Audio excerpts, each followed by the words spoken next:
do that. Let's crash into that. We can do it right if it takes all night. But before we do that, let's crash into that. We can do it right if it takes all night. But before we do that, let's crash into that. We can do it right if it takes all night. But before we do that, let's crash into that. Let's crash into that. Let's crash into that. Let's crash into that.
07. Back, back, back, back.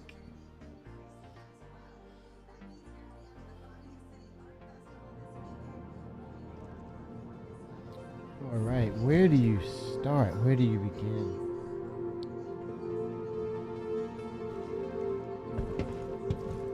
We are in the realm of 4.7.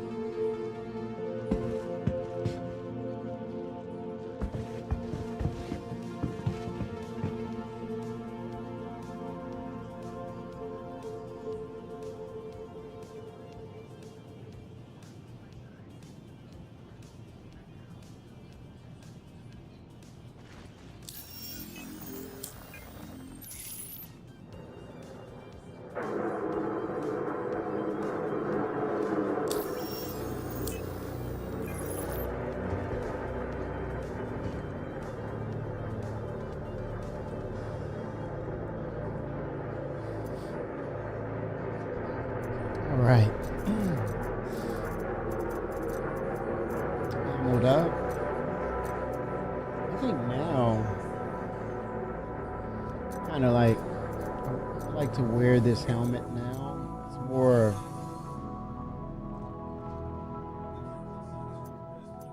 it opens up where, hey, I'm breathing air. I'm not using air, oxygen.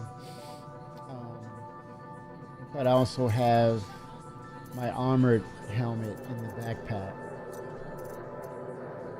Detox pins, med gel, I call it aka green glue.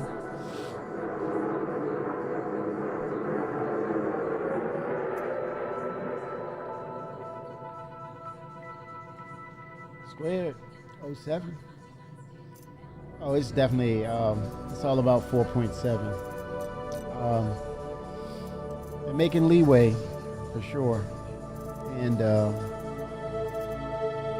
they really gotten the attention of backers as far as progress and moving forward with this project, which most welcome, right? Most welcome.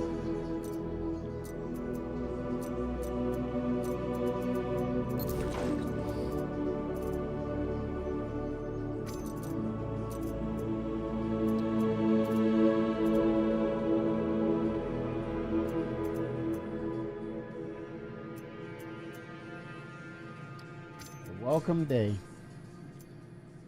What do you say? It's a good day to be a star citizen, right?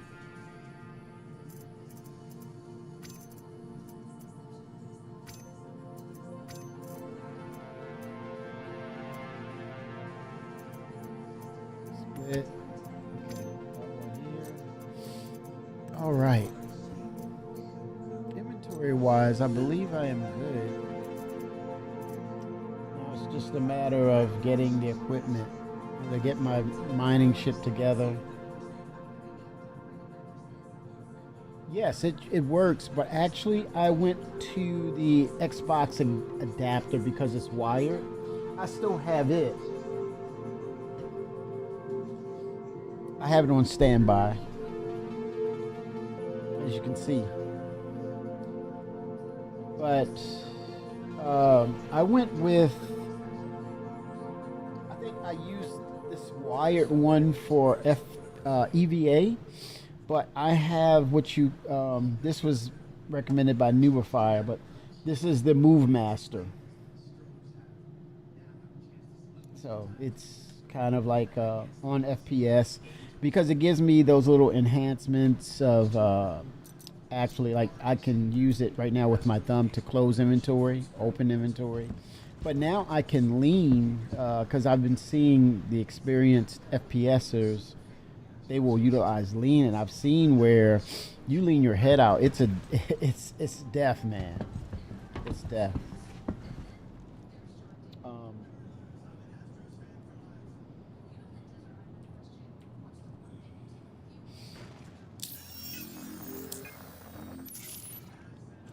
Let me see if I can. I thought that I could use. Sometimes it's intermittent, but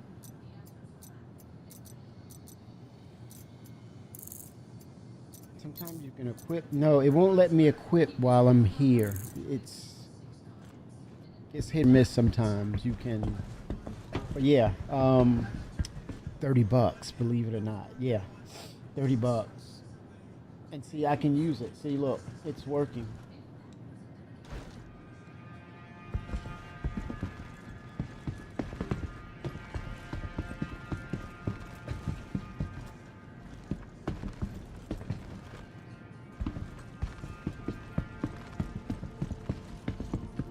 So yeah, and it's wired, no batteries. But I do really appreciate you looking out and suggesting that for me. It just it did enhance a lot for me. I still have it on standby. Um, so yeah, a lot of leeway now with 4.7 and a lot of silence as well. I think people are heads down with what the game is offering now.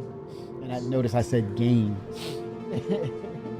Yes, it's still in development, but in most cases, it definitely feels like a game for some. For some, and most welcome. It is most welcome.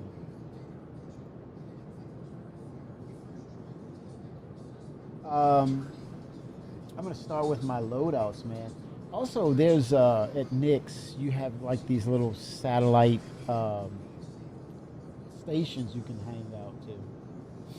4.7 is running great, and also they're working on hot fixes as well. Oh 07 Rocket. Um, okay, there you go, Square. Hey, you know what? I feel good about that, man, because I paid it forward back to you, man. That is awesome. That is wonderful. How it pays forward. Again, it's the Star Citizen community, man. It's how we get things done. It's how we keep the game not just afloat, but thriving. It's thriving right now. It's not these statements of I, I'm a little skeptical, or it's I don't even want to say the word scam, but that's you can't use that word anymore.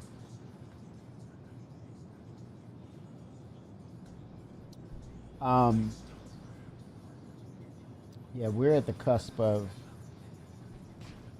seeing Welcome to the ASOP Vehicle Retrieval System. actually seeing the grinders. I call them grinders. It's an expression of saying uh, people who really go in and they go into the game really uh, with a mindset of play, play, play.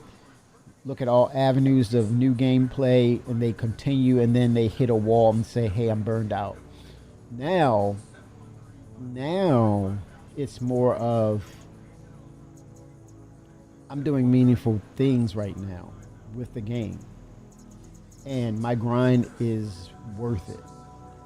You can go from anywhere from acquiring minerals, valuables, refining them, then also looking for blueprints. That's going to be the thing, blueprints. And the more rare blueprints, that means you really work to get those or to acquire them. You worked really hard. So I'm digging it, man. I am really digging that. But it's more to come.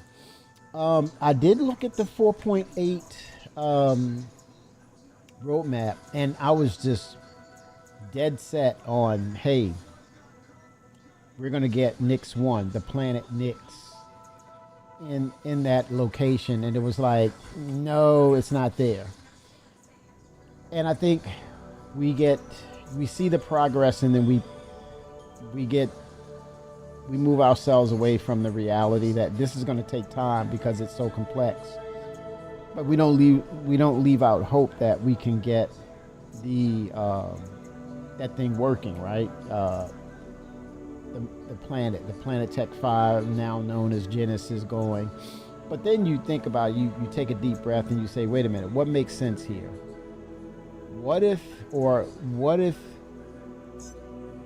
as opposed to just pulling or adding in just the planet Nyx, what if they're actually cleaning up and updating everything in the verse? And when you think about it, it makes the most sense, period, because that what essentially what that means is there won't be these comparisons of, hey, this looks great over here, why is that looking terrible, or these little remarks of, hey, they need to get this together. So it makes all the sense in the world for CIG. Go ahead and just take your time and update the entire verse with the new Genesis tech, which could also eliminate a lot of nagging bugs, also potentially providing you with much more higher levels of optimizations, as well as potentially getting rid of desync, essentially ripping out old legacy code in the game or the engine itself. So I think when I started thinking of that, it made all the sense in the world, as Please opposed visit us to again. hurry up and get it done. Goodbye. We don't want that. Um, let's see here. So I'm getting used to my controls here. Uh, did not do it. What does that mean? Did not do it. Um, let me get you the name.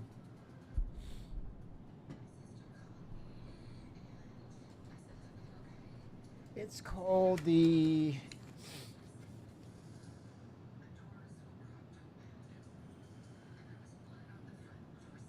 It's called Xbox. It's called the Xbox Adaptive Joystick.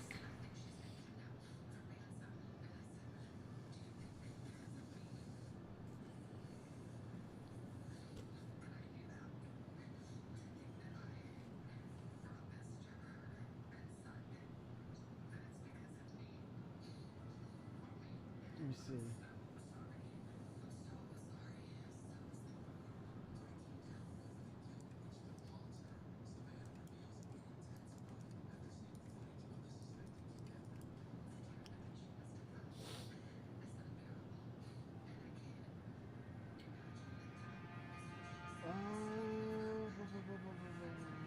Uh, Best Buy sells them as well. Let me plug in Best Buy. Shameless plug from Best Buy. I'm promoting Best Buy. Believe it.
Okay, this is, you can actually go to the Microsoft or Xbox website. That's it right there. Boom. Add to cart. Add to cart.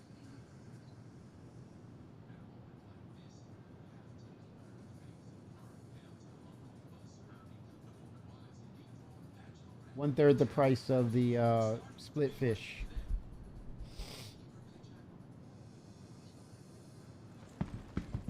All right, so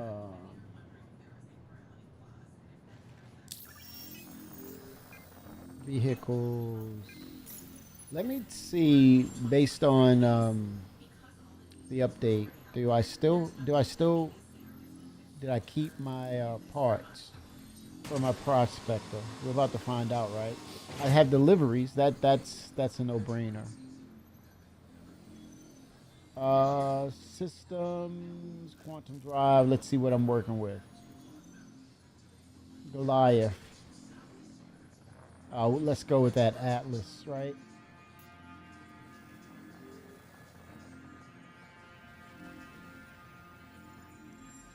Utility Arbor. So I still have the parts. Look at that. I'm gonna go with that Hofstede uh, equip. Now let's look at the look. I still have the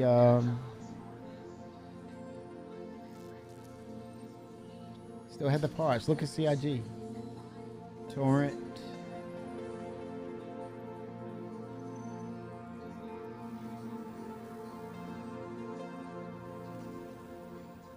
Riser. I'm gonna go with the Riser. Maybe let me see. Grant Riser. Shatter damage. Mining laser power 135. Shatter is a negative. Resistance is up to 15% though. I'm gonna go with Riser.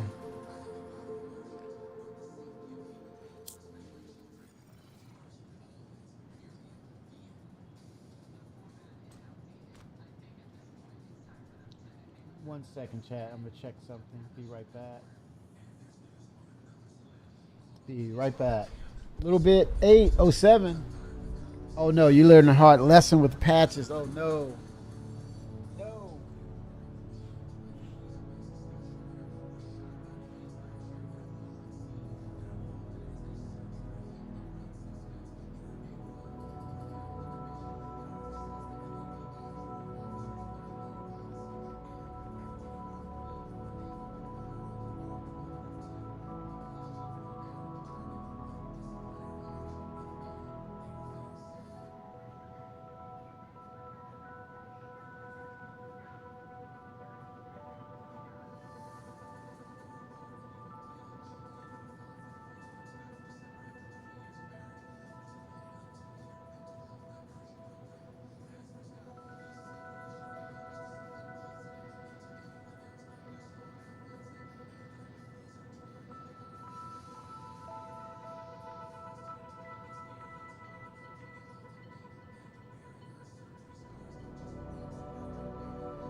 All right. Nice. Meister 07. Mining me for any blueprints. I don't know the recipe. I don't know the cadence. Honestly. I guess it's whatever with the how do you get on the merry-go-round, when is a good time to get on. It's like, okay, my thought process was I'll have to have the materials right. I have to have the resources, finances to run this op. So, but yeah, I guess there is a way, or maybe there isn't a way, or particularly I think that's going to continue to evolve. But yeah, got to do contracts to get those blueprints. Nice. Yep. And for me, it's about that bottom line, baby. Yeah, let's see what we are working with. 9 mil. That's all. I need to acquire the resources, Meister. 07 to you. Hope all is well. But yeah, I'm taking all considerations because this is new frontier for all of us, right? And all feedback is welcome. Yep. All feedback is welcome. Welcome. That's to that's the ASOP pretty much the Vehicle community in Retrieval a System. nutshell. It's the most welcoming community we have on this side of an MMO, and that's unheard of. That's rare. I'm not a experienced MMOer. My stance is I'm usually single player going in, and I think if you're going to do MMO, and especially if it's your first time or first venture into it, what better way to do it than with you all, for sure. Your vehicle has been delivered to the Facts, no following cap. location. Facts and no cap. Oh, you better believe it, Squared. You better believe it. They're not playing around. You want that device. It's taken me some time to get used to as well. So, no opinion on it as of yet. It's a work in progress.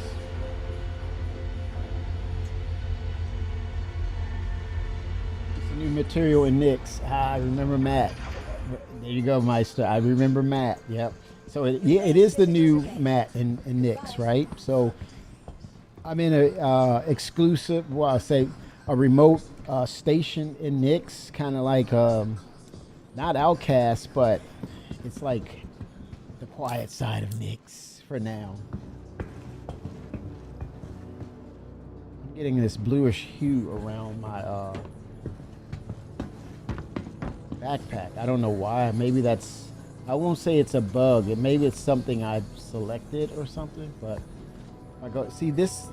Okay, it was inventory. So inventory was feeding me data. Okay, here we go. How are you all liking the inventory system? I think this is a very nice step forward, right? Very nice step forward.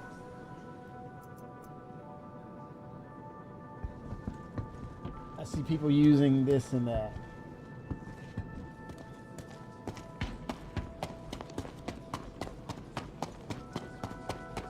This crap and that crap. That's what you gotta say.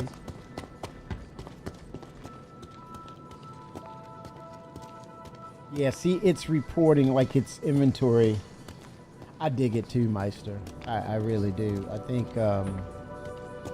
it's another connection with this seamless universe that they're creating, and it's on par with the quality aspects.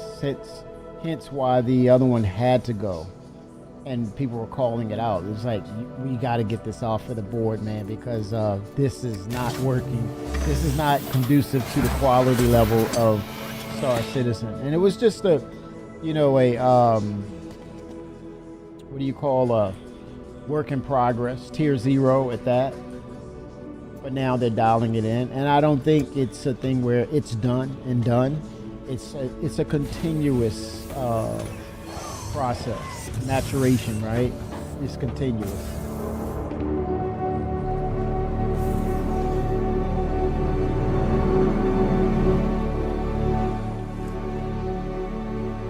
But yes, this soundtrack though, it's movie-like. Really gets you dialed in. It really hones your spirit as to what you're doing. Possibilities.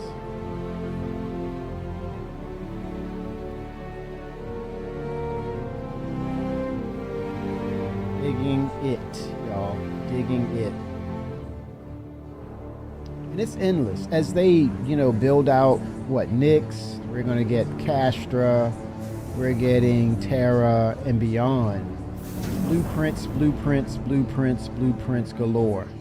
And then the more rare, that means if you acquire those very rare ones, that's a reward in itself, right? That is your notch on your belt to say, hey, look, I put in the work and here's the reward for it. Either you want to keep it or sell it. It's up to you, especially when you get or acquire multiple rare items. Then we're talking about serious reputation and gaining valuables that you could potentially sell or trade with for other valuable items. So hence, we're at the cusp of Star Citizen not just being a pretty face, but a pretty face with substance. For sure. And the atmosphere, oh my gosh. I want to say the atmospherics, but it's just crash into an asteroid just looking around, man.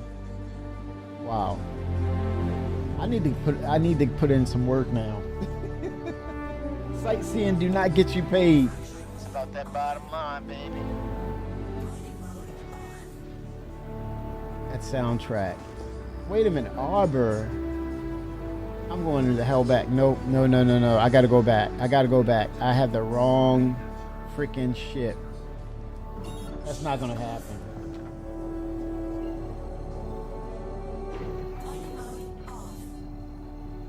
No way.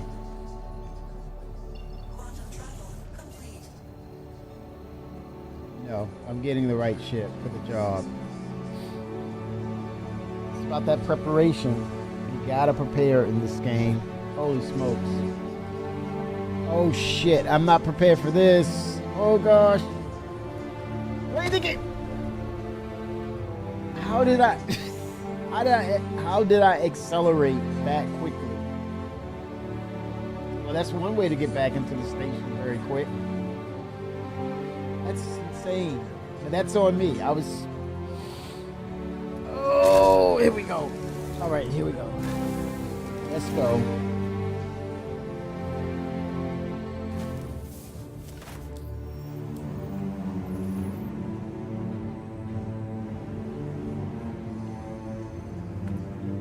Here we go. Oh my goodness, man.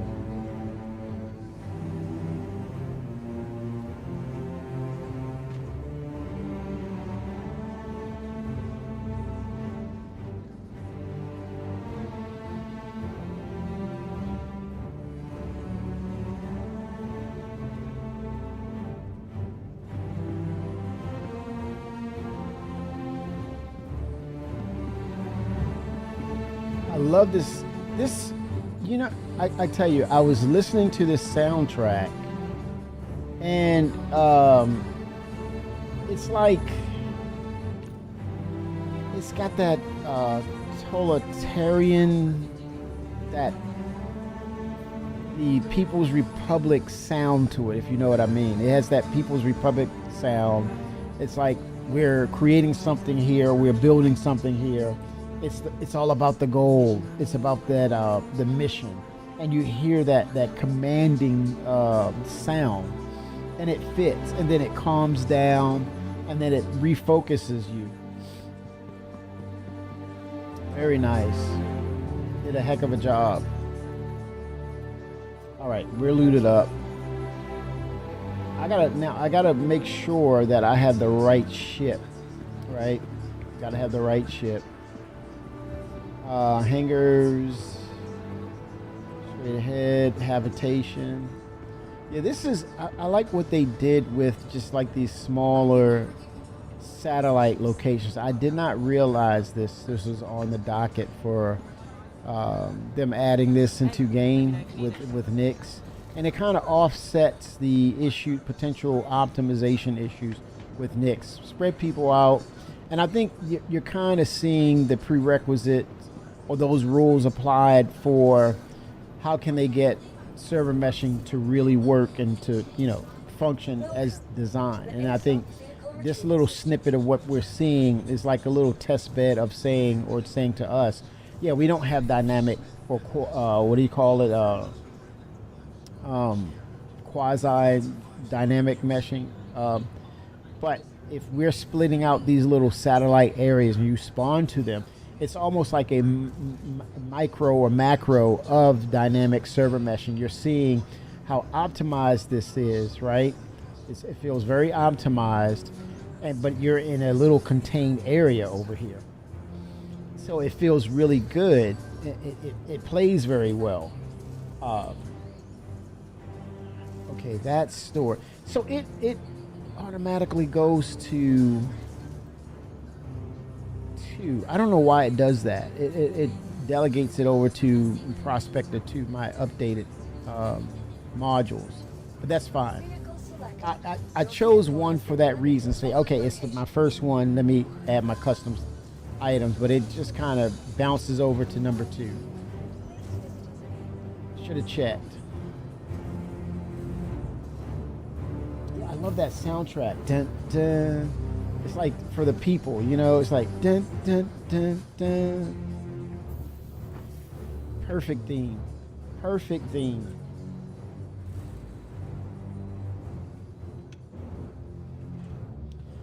So we're headed to April, right? We're close to getting into April. The next thing is May, and I think, or I suspect that we're going to be seeing the Ironclad and the Ironclad Assault for, what is that? Is it Invictus? Yeah, Invictus.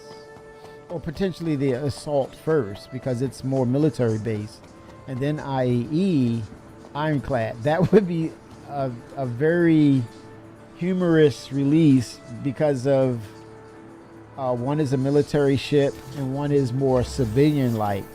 And so for Invictus, the military based ships, it comes first in May, and then IAE is for all ships. So you'll get a loaner if you have the Ironclad, and then once the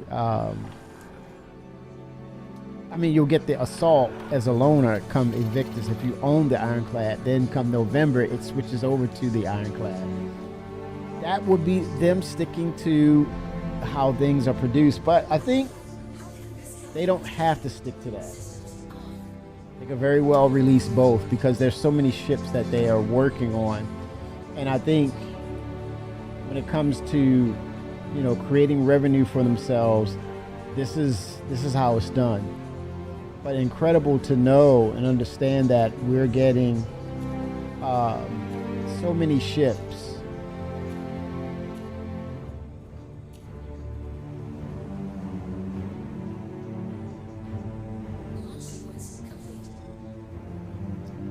But again, back to 4.8.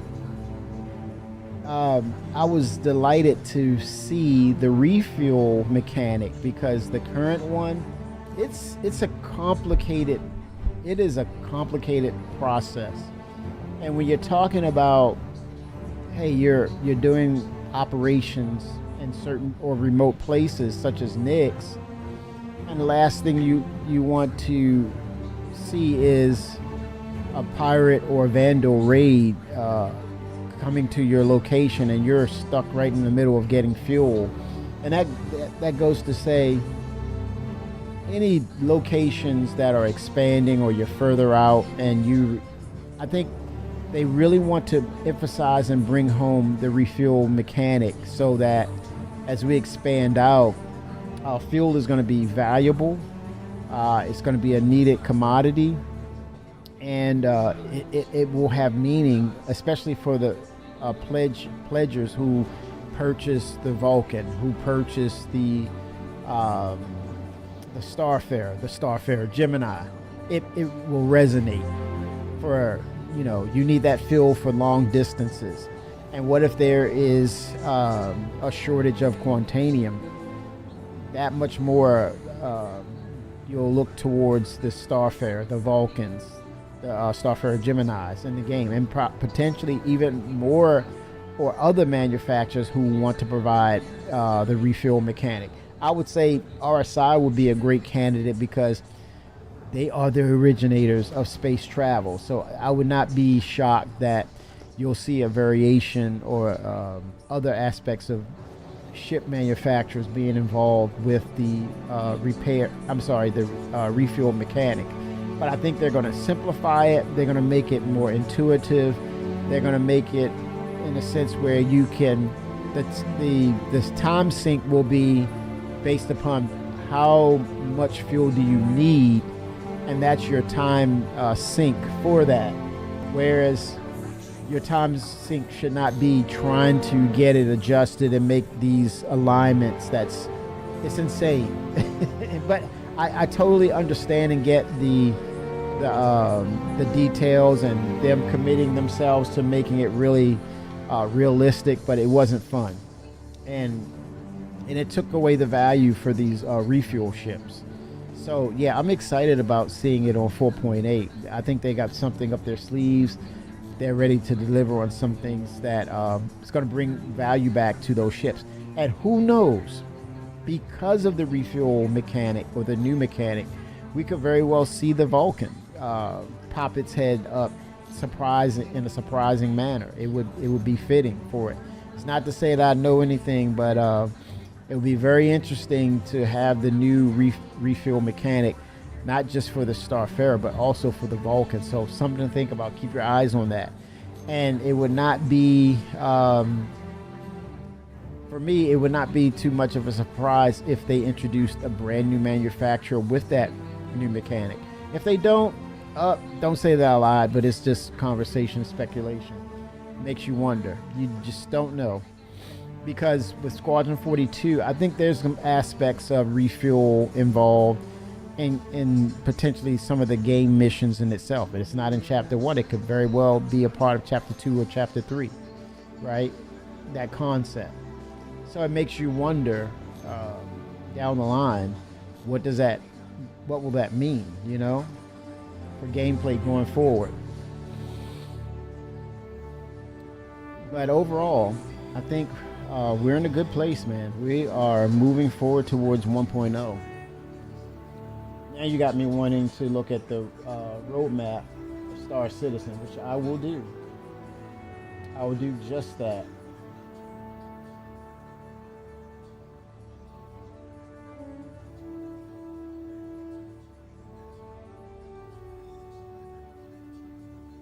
Let's see.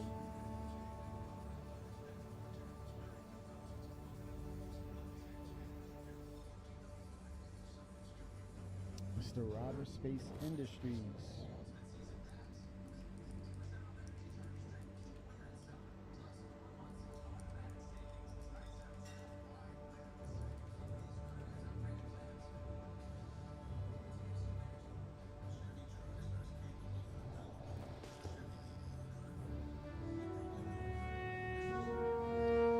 But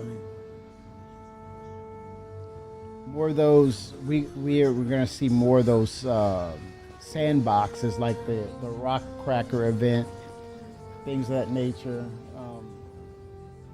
It's a pretty good thing, pretty good. And I mean, they put work into that mission as well.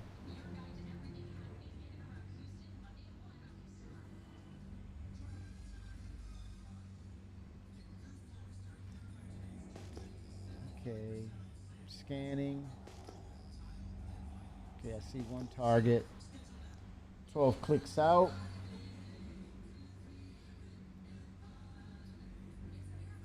Road map.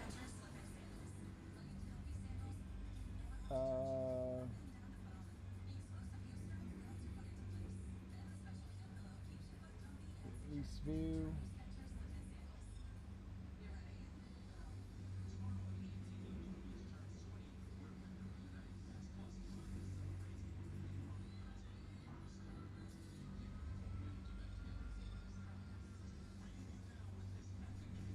The transport system. So it's implementing the new transport system, a full rewrite of transit across the universe, supporting trams, trains, and elevators with improved reliability and scalability for technologies like server meshing and instancing. Benoit, Chris, thank you. So ready for this one. Cortec transport system. Oh, Millennium. Oh my gosh, yes. Let's slow it down, baby. That is slow it down. Let's make it happen, Cap. All right. Okay, here we go. Getting in closer. And tentative is the refueling improvements.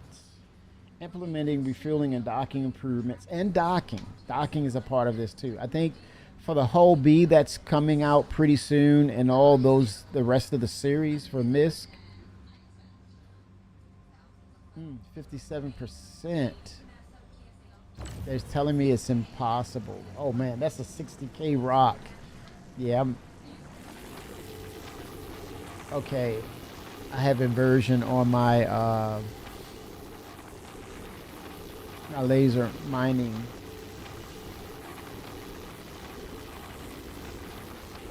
Gauge or lever. I'm not breaking that, but that is a haul right there. Look at that, 57% lindenium ore. But there's two instances of it. One is 57, one is 6.5. Could that be the quality levels that are distinct?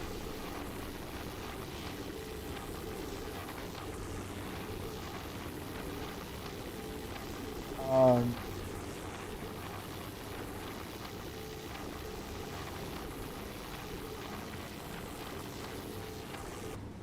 yeah, I won't be able to break that, man. But that is a huge haul. That is amazing. I'm gonna keep moving on. Implementing refueling and docking improvements, simplifying. See, there it is, simplifying the refueling process with simplified fuel deliver and updating docking to support mutual requests and automatic docking at close range, alongside more impactful itemization for fuel capacity as well as transfer speeds. There's the risk and rewards within that gameplay. So this is welcome. Flight suits G-force resistance. Implementing G-force resistant modifiers to flight suits, enabling players to choose specialized equipment for improved maneuverability and endurance. So I think this is a double-edged sword, and I think if you look on the splash page at RSI, it looks it was initially geared for the racing game players in mind, right? So they can push those G-forces to obtain higher speeds at the risk of losing control. But still, they will be able to race at higher speeds and higher G-forces. The other side of that, now you're going to probably have PvPers utilizing the speed aspect in order to have to maneuver faster, to stay on target faster, but they will have to wear that suit. And the risk reward is they probably won't be able to carry anything outside of like armor, weapons, etc., or certain weapons. And that's going to be interesting though. But I think this is geared mainly for the most part, the racers of the game. Oh, got some salvage there, material. Ship hangar service tier 0. Okay, what are we talking about here? Implementing service gameplay updates that draw from resources stored in your ship's cargo grid to fulfill refueling, repair, and restocking requests via dedicated service hangars. So we're talking about stored resources and functionality now in your hangars. So it's more or less, you're not dependent on, I don't know, it's more of maintenance and operation and maintenance for all of your ships. But repair, I wonder about that. I think at some point, this is tier 0. Tier 0, that explains it. Okay, I'm in line with them. So imagine tier 1 or tier 2 or tier 3 of repair. And I think I was hearing about, I was hearing this conversation about certain ships at a certain scale, they're bespoke. Larger ships, like your cap ships, or a little smaller, or just slightly smaller than that, you cannot do anything with them. Imagine this, with the ship hangar service tier beyond tier 0. Imagine this. You go to your hangar, you have damages to that large ship. You call up that particular component, that huge component, through the freight elevator, and you're able to move it into the work area to repair or retrofit or update it or refine it with more pieces, right? So then you're talking about you take it back place it back on the freight elevator, take it down your freight elevator, and then actually have it reinstalled on that large ship. And I think it goes to any ship, if that case, whatever the size, it doesn't matter. But I think it will include all ships that are yours or friends, and you're able to utilize the a workstation and get it up and running, regardless of its scale, meaning the larger capital ship sizes. I think they will at some point possibly have the right size hangar for that situation. Okay, I got some Bex, 60%. Have a little bit of gold. Let's see if it's impossible to break.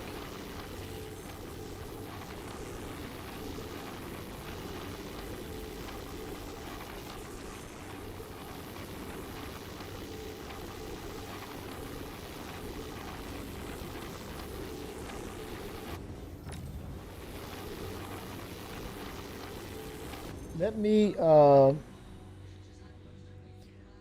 me go ahead and fix this while I'm here. My control bindings are inverted. And this is what I say to everyone who are into key bindings, right? So that's input 2, right? So controls, inversion,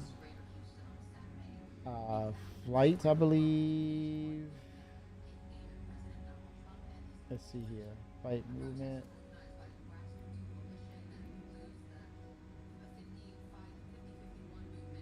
Oh, I'm in mouse. That's why. Controller 2. Here we go. Controller 2. Mining. There you go.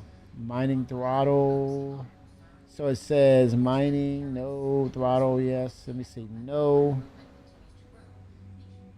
Let me change the inversion to no. And see if that sticks. I'll save it. Keep it simple. So it's always the same. And then I'm just going to try it now. Oh, wait a minute. It's not moving at all.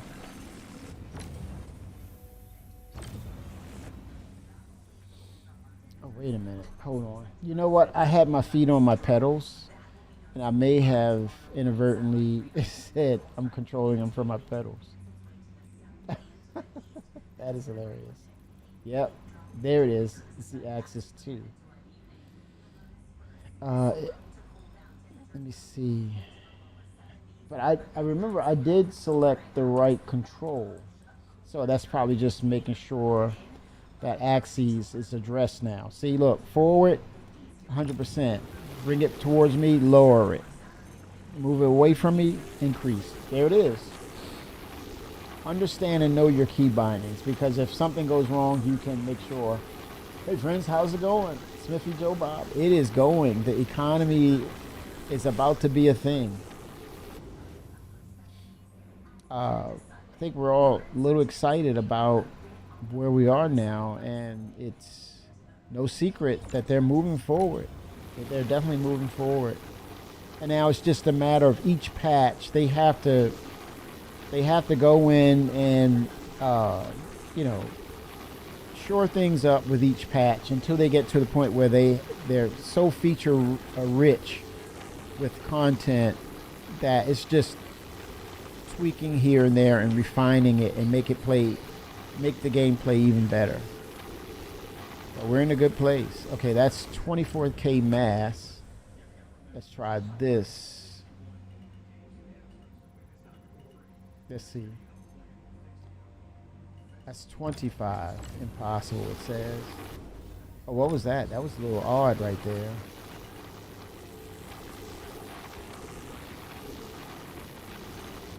Okay, 25K. Yeah, single-seated mining ship. You're going to need collaboration.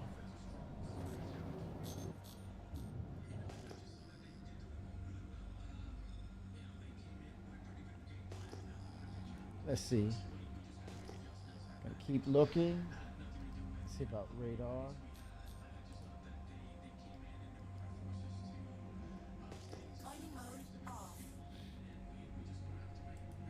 Okay. Here we go.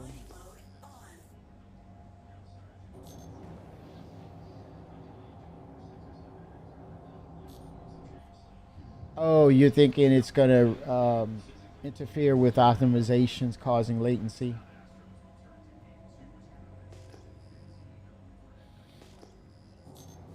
Yeah, I think they're beginning to handle that because you got to look at that as there's going to be major events that's going to happen in game, like a equivalent to a raid, big events that happen. So they're going to have to really uh, understand what's going on and get the optimizations going, and eventually maybe even incorporate the meshing technology, dynamic meshing technology, to kind of keep that latency and way down when they have like big events in game. And I think that's going to be a constant theme due to the popularity and the increasing popularity of Star Citizen.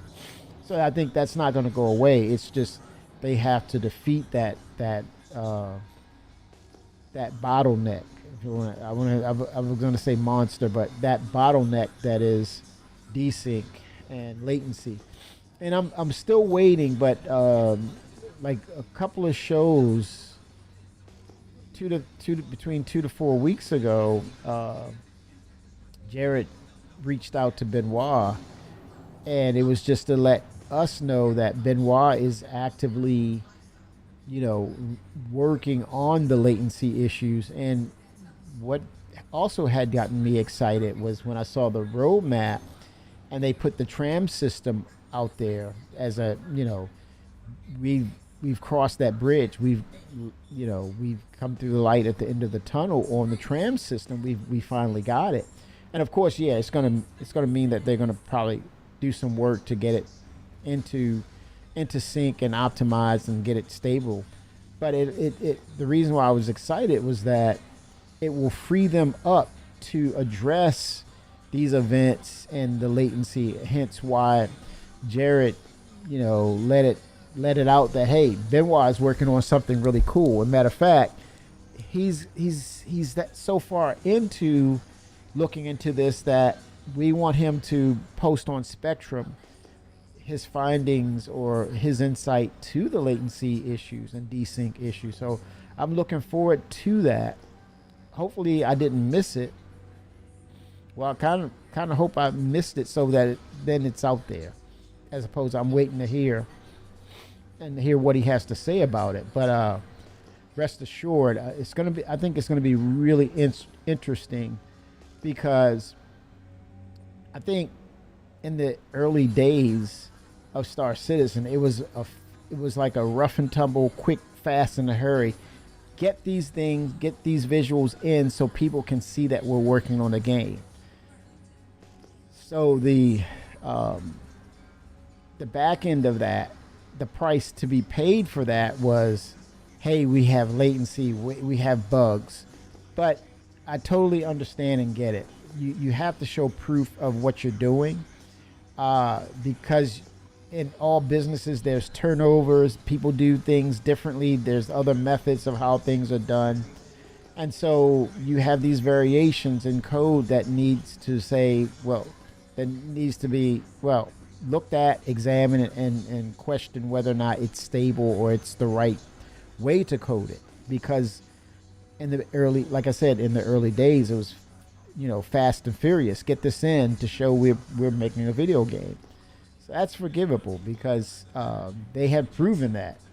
They're proving it now. They're past that point. They're into getting aspects of the game brought to us that will say we have a full and complete game loop that now keeps us in the game, keeps us engaged. But we've a long way to go, not in regards of just making the game right, but in ways of charting unknown territories and unknown challenges, and ways to stay passionate about this development, as you know, with the interactions between the community and the developers at CIG. And so it's really cool to see and come to the point in the development, as you know, as a older backer or person who's backed for quite a bit. It's very refreshing on my end to kind of have this mindset of, yeah, there's bugs, there's things that they're working through, but the enjoyment of them overcoming the challenges, creating fixes for things that are not working, but at the same time keeping high levels of passion of what they're doing and keeping us passionate as well. So in a nutshell, I'm basically saying to you all that I'm in a place where I can enjoy the journey. And I think it's something to be said of that, where it's not so much of a knee-jerk reaction because something's not going your way or something frustrates you about the game, but it's more of a, you look and see, and you sometimes you may have to look away, but it's about having that patience and seeing things develop and see them meet that challenge and overcome that challenge and improve upon what was challenging to them, and at the same time enjoy what they do. It says something about what true life is really about when you look at and have the right perspective on it, as opposed to, oh, this is dumb, this is a scam, or, well, they need to do this, they need to do that. And it's like, sit your behind in the chair and then you help them. If not, yeah, I totally respect your opinion, but make it make sense. Make it objective, where it's not you're becoming just a soundboard or echo chamber of these dark, deep, negative responses, a knee-jerk response. Put some, if you're gonna do it right. Put some logic into what you're not seeing that should be, what we should see. Put some logic in there. Put some common sense in there, and that way we're more apt to listen to you the next time, because it makes perfect sense of what you're talking about, as opposed to, oh, there's so and so, yeah, I see him. Oh hell, here we go. I'm gonna cut the damn stream short. Here they come. Now it's more of, no, dude, you need to chill. You need to do your research. Okay, you've been living under a rock. Cut it out, or find that channel where you fit, because Kimmy's not having it. It's about that bottom line, baby. We're on the road to 1.0. Now, granted, yeah, I mean, there's some things to say, hey, I think there could be some improvements on this. Totally get it. Totally respect differences in opinion. But I think there's a reason why we're still here. I think there's something about, we don't all agree, but we can agree that we have not looked away. We can all agree to say, wow, it's something different about this, or there's something special about this. And we just can't look away. Someone say, I don't know what the hell it is, it just looks good. Someone's like, yeah, I love the mechanics. I love what they're attempting to do. But if they can get some of those things on my wish list, I would love it even more. And that's part of the narrative too. Having that interjection and adding in to what possibilities could be in the game that makes sense. That could be a good idea for other players as well. Dude, Sevrillium. I did not, when did this happen? Sevrillium. Anyone got any intel on this Sevrillium? Where's the vendor when you need them? Sevrillium. Holy smokes, man. And oh shit, that scared the heck out of me. That flash of light. I thought I was gonna. You see these visuals, sometimes bugs can throw you off because the visuals are so in depth. It will scare the frick out of me. It flashed because it was a light anomaly, and I thought I was about to blow up again. Okay, Rizzy, you can laugh at that one. I'm laughing too. Holy smokes, man. What the heck? That was crazy. But Ceruleum, what is it? What does it do? What is it about? Interesting, for sure. Vehicle command module. Okay, we know what that means. That's definitely implementing vehicle command module docking, undocking, and ship systems transfer. Wink, wink. Assault clad. Figure it out. Clad assault. Assault clad. Refueling missions. So they're going to double down on providing the new refuel mechanics and the missions behind it to make sure that it works right. So they're going to incentivize this new mechanic for players who can, or maybe CIG, and this is the part where I say what I spoke on earlier, adding in objective criticism. CIG, hopefully with this new refueling mission that you're adding into game, maybe or possibly send out loaner or ships for everybody, such as the at least the Starfarer for everybody to try it. That way you will be able to capture any and all potential bugs in that regards of, is this working? You'll get the right cadence of bug reports if you allowed, or you gave out loaners or temporary access to this ship for refueling. So implementing refueling missions centered on servicing NPC ships. Players will also be able to request refueling via a beacon, which will initially be fulfilled by NPCs.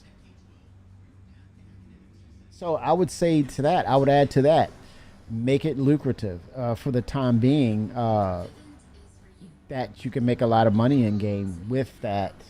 I mean, in the live event, in the live environment, just maybe 2 to 3 weeks with the live for 4.8, the new refuel, give everybody a refuel ship, let them make a lot of money very quickly with the refuel missions. You'll get all the metrics you need for bugs, because the incentivization would be utilizing the gameplay to make a lucrative amount of money. And then you get your metrics. You announce that, hey, this wave is going to go away, and close it out. Everybody's happy. New Wicklow ship offerings, work in progress. Adding the Kruger L-22 Alpha Wolf with a unique base livery and upgraded components as a reward for completing a new addition to the ever-expanding list of available Wicklow's Imperium contracts. So I think because it's been well received, no doubt about it. The Kruger L-22 is very well received. People didn't realize they needed to have that ship. They have it. And now to enhance it through Wicklow, yeah, people are going to be on top of that. Especially the owners of that ship should be involved in this. So that should be a welcoming addition to 4.8. The Aegis Hammerhead Gold Standard. Right now, here's the other side of that.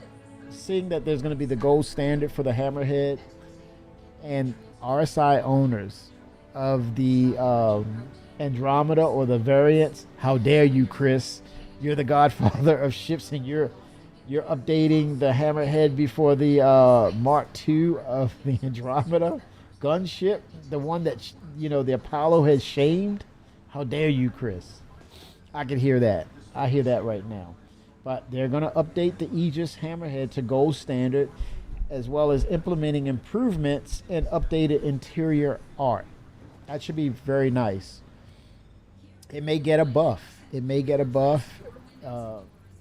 far as its gameplay, what its possibilities are, and handling itself.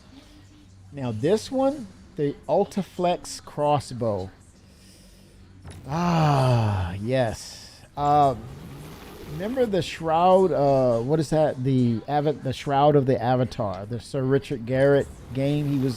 He saw Chris was coming back with Star Citizen, and Sir Richard Garrett was the Ultima RPG guy back in the day with Chris with Origin, the game company, not the ship manufacturer. And he did Shroud of the Avatar. And if you were early backing or you pledged, I think $50, you were rewarded with the crossbow weapon in Star Citizen. That was so many years ago. But after seeing the actual crossbow as a sneak peek, man, I have to have it. Did I back Shroud of the Avatar? No, because I was totally invested into Star Citizen. So if anything, I was trying to procure more ships, right? As opposed to start another game. So yeah, that crossbow from Shroud of the Avatar is going to be in 4.8. Now the question is, the people who pledged, and they pledged quite a bit because they pledged $50, I believe, $50 or $60. Will that be the price of that weapon? That's the dilemma.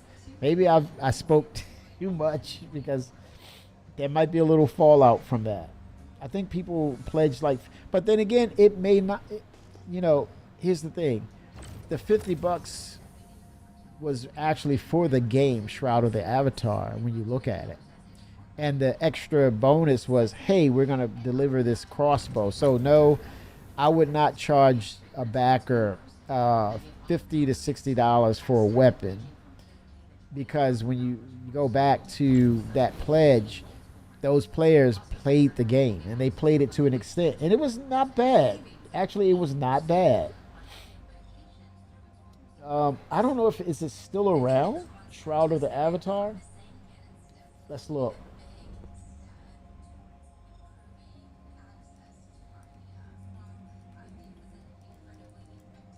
I would not be surprised if it's still around.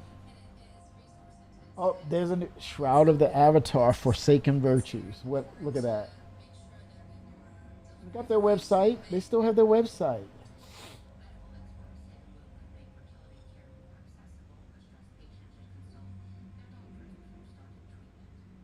It's still around, man. Shroud of the Avatars, Forsaken Virtues. They have a Discord server. Wow. Good for them.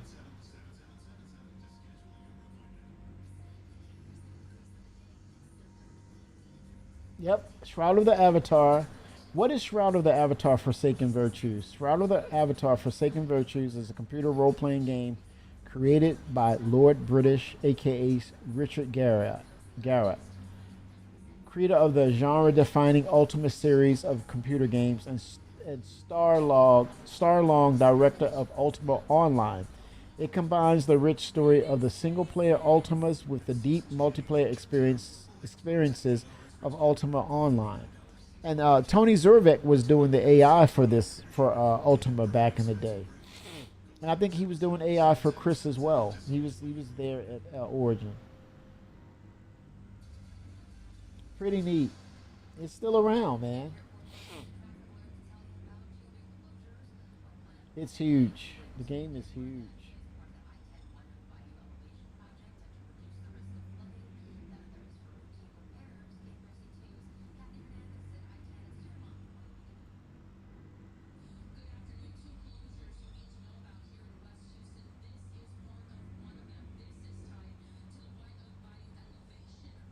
These are screenshots, chat.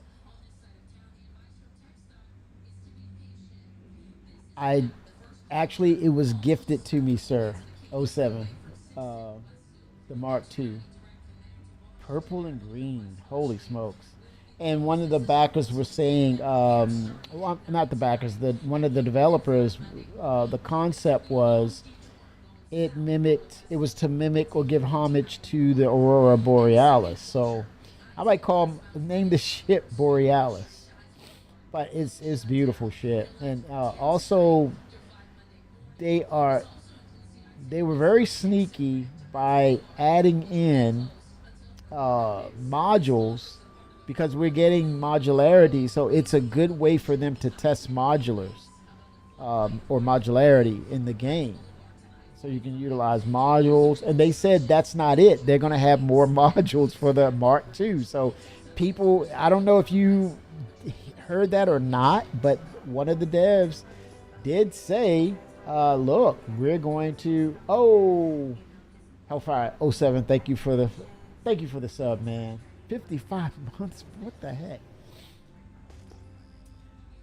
Hellfire, are you any closer to getting home? I believe you are. I believe you are. You can do this. You can do it. You can do it. But yeah, the new Mark II, they're going to push more on the modularity. Maybe a crafting station could be in order for the RSI. Why would I say that? Why do I believe that? Because RSI, since 2075, they've been charting the stars for mankind. It's in their commercial. And it's Chris Roberts. He's the great granddad, star dad of ships. He was there first. Can you imagine if RSI? Okay, you're working. Okay. Based on the planet where we'll see RSI the manufacturer, will they have a picture of Chris Roberts himself? Of course he will. Probably him and the family of portrait, like the I want to say the Constantines, not the Constantines, but the people, the family in Lorville. I expect to see that. Nothing less. I expect to see that. The Roberts. That's gonna be. It's gonna be not really hilarious, but it's gonna be fun to see that, to bring real life and virtual life and merge the two. They got you again. Yes, you did. Oh, wait till they dangle that that other ship in front of you. The planet building, not the planet. Oh my God, I said planet building. The base building ship. I can't believe I can't call the name of it. Oh gosh, what is the ultimate base building ship, chat?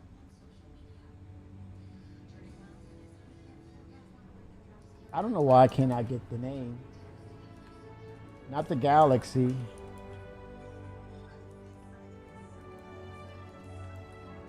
Now you're making me type it now. You're gonna probably call it out before.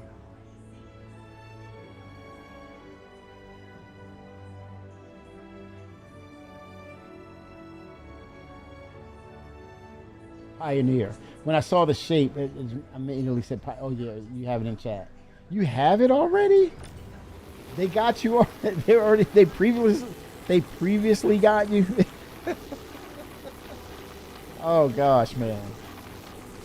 Well, I might have to commission you for that extra large base because, yeah, might have to commission you. Please don't charge me too much money.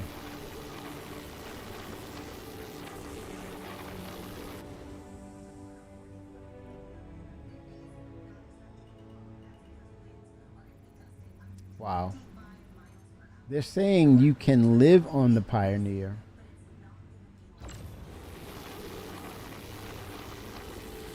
It's an actual mobile base. You stay on it, you live on it if you choose to. Long excursions. Just materials. Gonna use it for materials. Nice. The Pioneer. What I would love to see though, with the different ship manufacturer, each ship manufacturer, no, was it base building ships? Okay, specifically base building ships. I would love very similar to what they do with, you know, you can tell a mist ship from a consolidated outland ship, an RSI ship. You can tell the difference between that and Misk, all the different brands. You know them. You see them. You know the brand. You know the Aegis. You know the brand. I really hope that when we get proper base building beyond tier 0, I would say it's forgivable for tier 0 because you want to see functionality. But as we move forward or further down the line with base building, I really hope to see variations based upon the ship manufacturer of base building. So, here's the perfect analogy. Back in the day, Hellfire can remember that. Back in the day, we had Revel in York. When I say Revel in York, some of you will say, I know what that means. Some of you are like, what? What is a Revel in York? So, for the back in the day players or backers,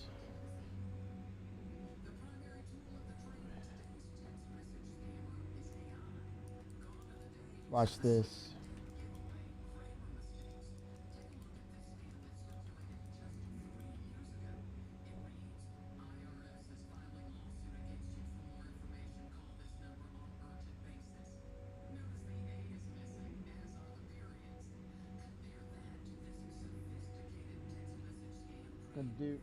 I'm gonna do wiki.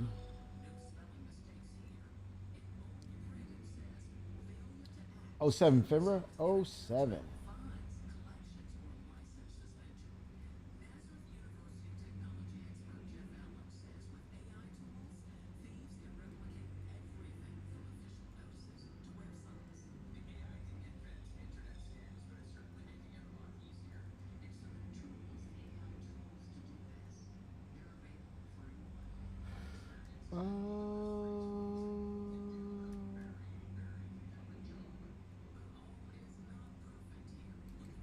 Okay, that's a Revel in York.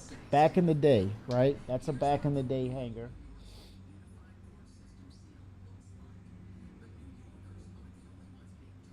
And then you had Southland.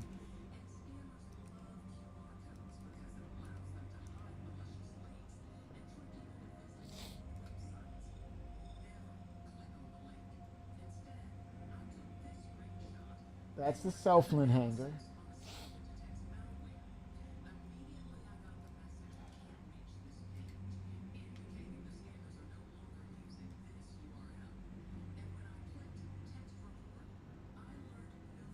Um,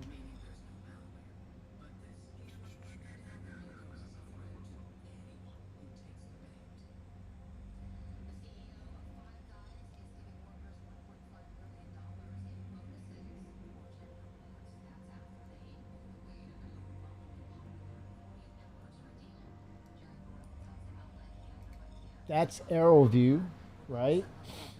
Revel in York, Southland, Arrowview, and the last one, the one I pledged for, was AVG.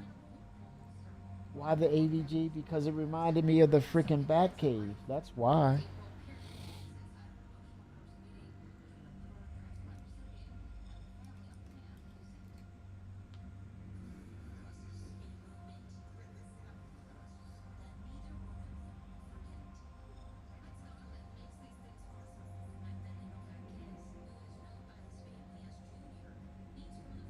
Um, Southland, Arrowview.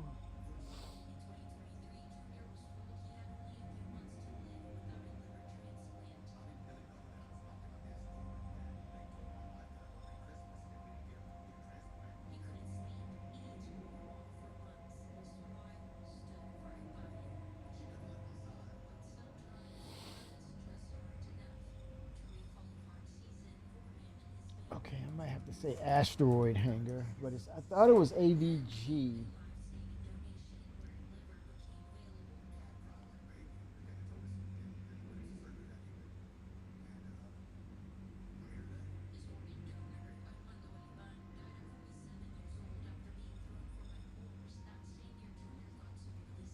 This is the video actually of it.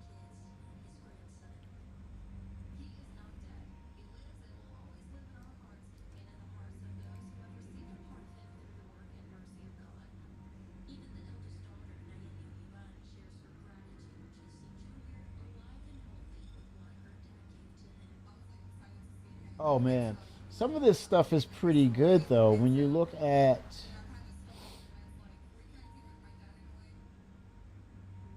wow, this is really old school right here, man. That is really cool.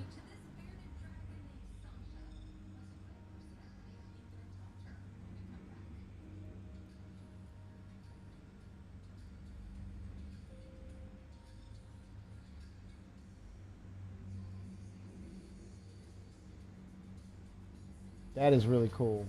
But I thought it was AVG.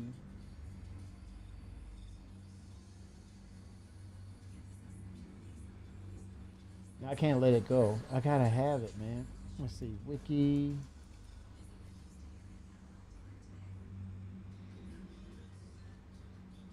BFG. Oh, that's, see, that's what. Oh my gosh.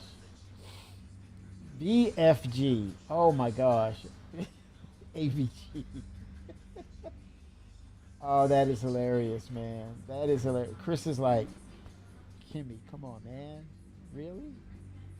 Come on. Right there, VFG. That's the hanger.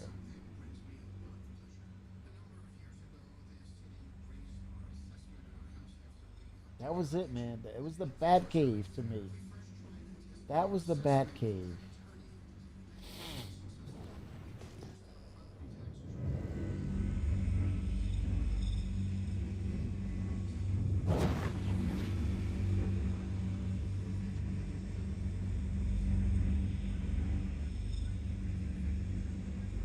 Okay. Time to put in some work.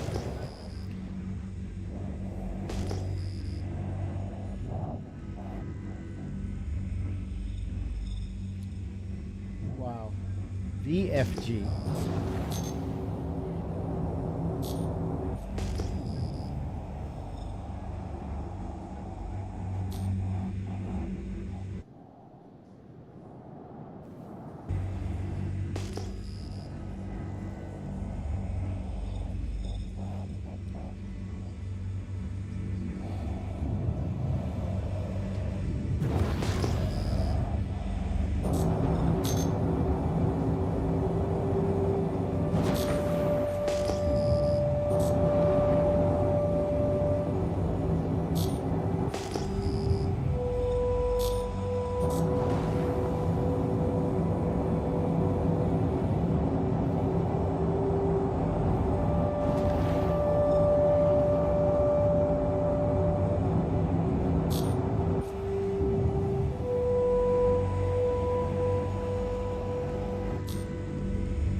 Something over here. Okay.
Vexillite, raw Vexillite. Some value in it.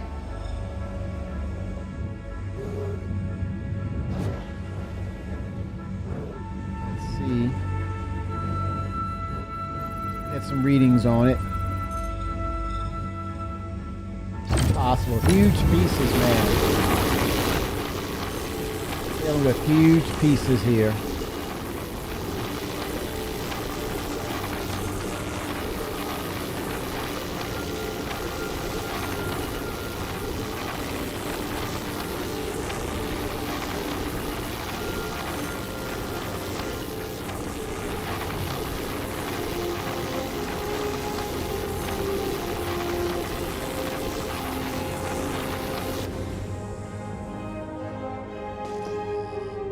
I may have to change my loadout because I need to.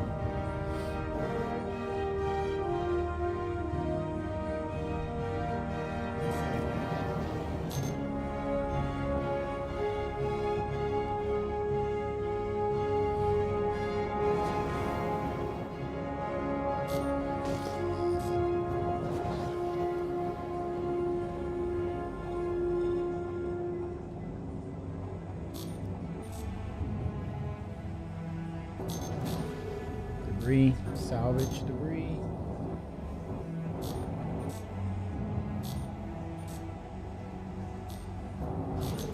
Okay, Vexillite, let's see what's going on.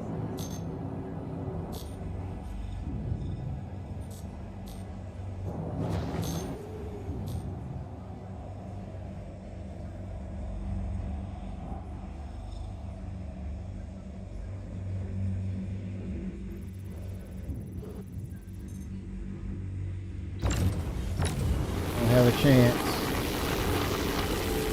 45 ton, man. These rocks are huge.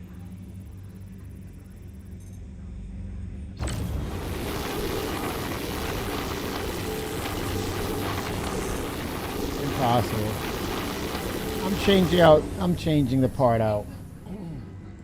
I know better. I'm gonna change. I'm reading the room. I'm changing the part out.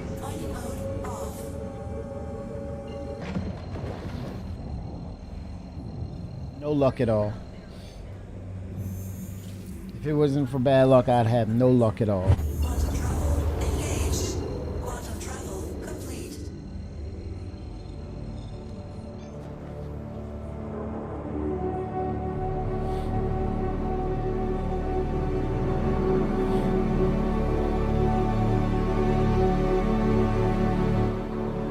I would love to see them push this, not this particular area, but the technology.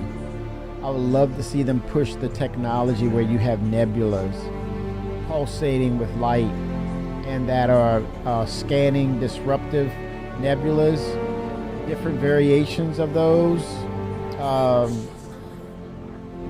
corrosive ones, right? Or acid, not in space, but atmosphere, like acid rain in Lorville. Very dramatic, visually different, and distinct locations. I think Lorville has a lot of potential to really set it in a distinct place when you compare to all the other locations in Stanton. It's volative. It should be toxic. It should feel that way, but exotically beautiful and dangerous at the same time.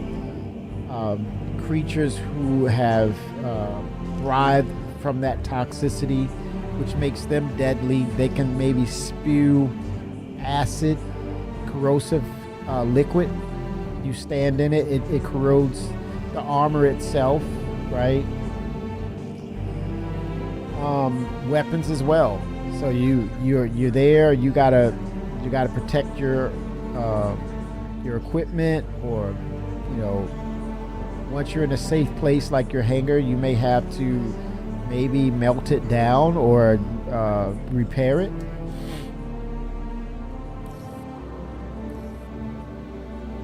But I would love to see acid rain become the dynamic for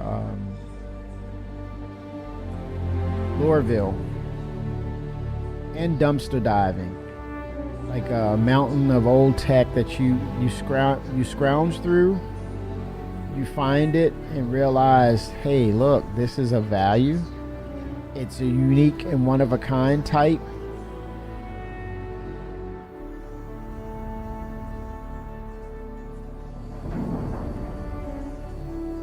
I'm gonna change the. I'm gonna change out the part, the different laser head, because I'm not getting anything done.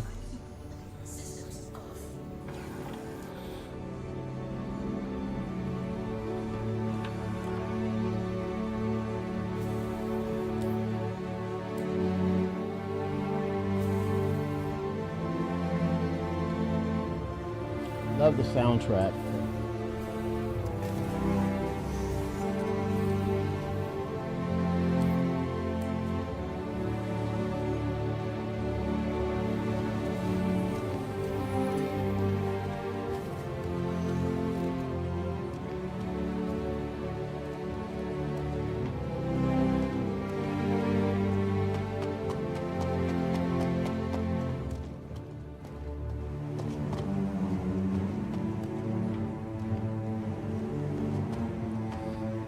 Go ahead and tuck the ship in and get a different module.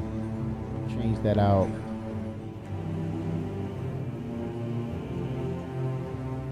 Welcome to the ASOP Vehicle Retrieval System. I don't know. I kind of. How would you describe the music? It's like a People's Republic. That feel. That theme. It's amazing. For the people.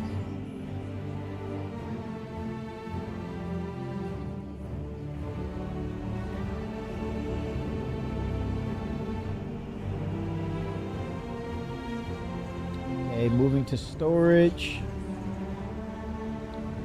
Should update me shortly. Tucking it away.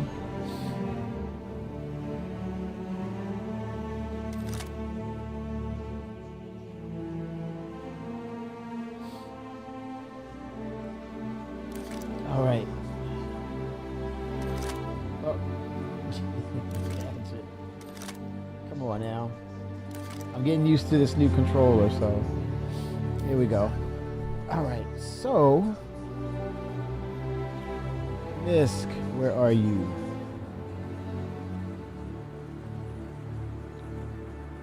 Matter of fact, I better go ahead and buy my fabricator too. That's another thing. Utility, Hofstede. Nope, bye-bye Hofstede. Let me first take off the module. Go back to the laser, unequip it. Let's go Helix. Let's try Helix.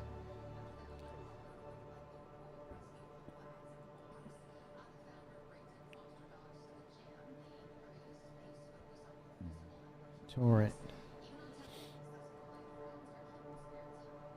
Let's see, Riser.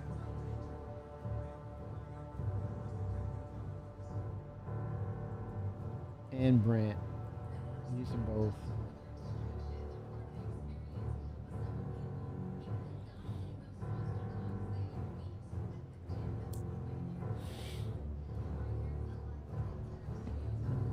Okay, let's call up. Welcome to the ASOP Vehicle Retrieval System.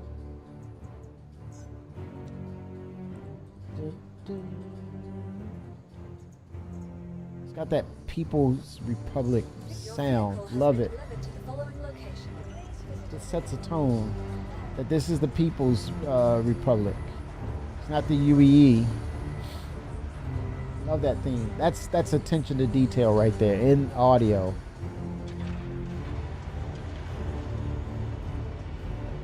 And I'm sure that's what they wanted to convey. Love it.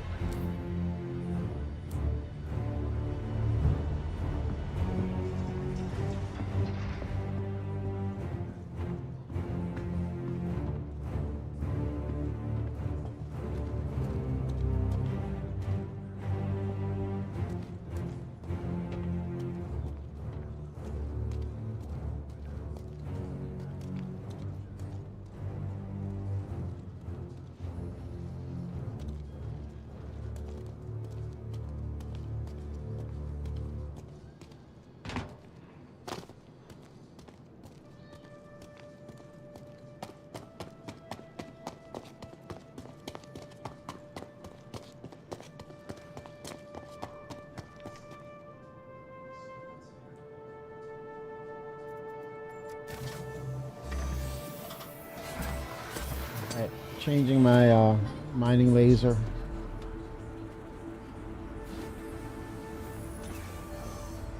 For better results this time. Alright. Alright, alright, alright.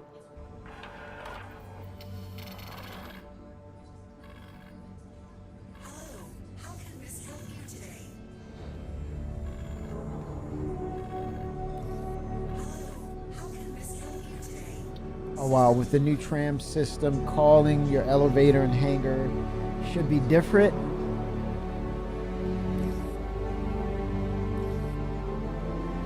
Definitely looking forward to that.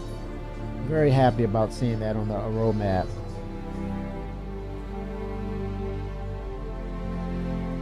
Cannot lie to you. I wanted to see Genesis Planetary Tech 5.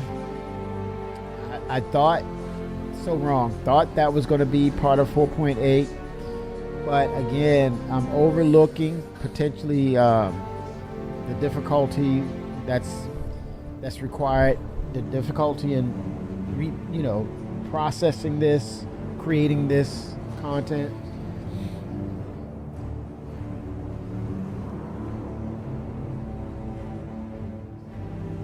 All right, let's see now.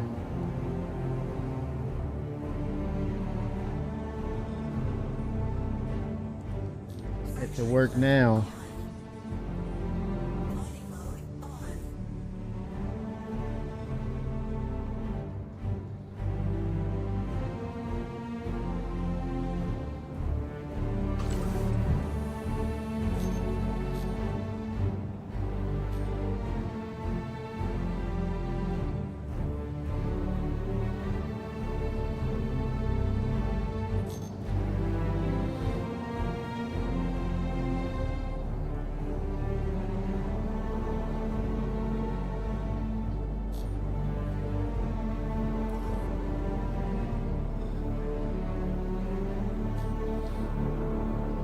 Trying to ping and it's not.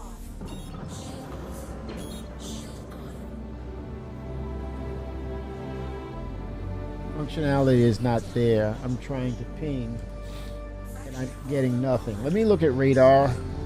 This could be a potential bug. Could be, may not be, but okay, flight radar. There's my ping activate. Okay. Scanning, activate scanning. Let's see if it's right. Yeah, it's it. That's the same button. Is there something different that they've added?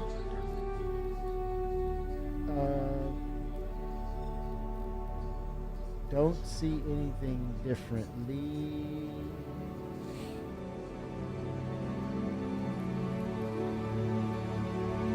Ramp.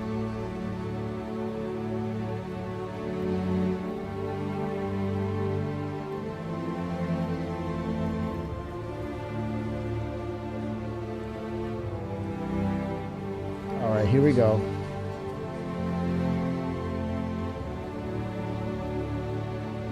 So the pinging is gone. What I'll have to do probably is I'm gonna Alt F4. People say no, don't do that, but I'm gonna Alt F4 to reset things. Something might have timed out. I don't know. Something is not in sync. Now it's gonna work.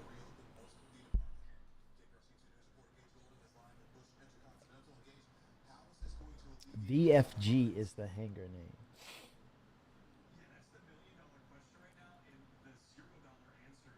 All right, so here we go. We are. Man, where do I go? Do I go get mining? I want to get mining. Fimmer's in game.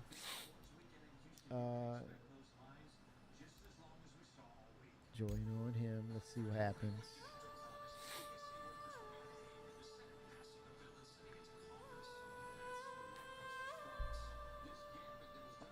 See, Nix 1 land grab continues unabated.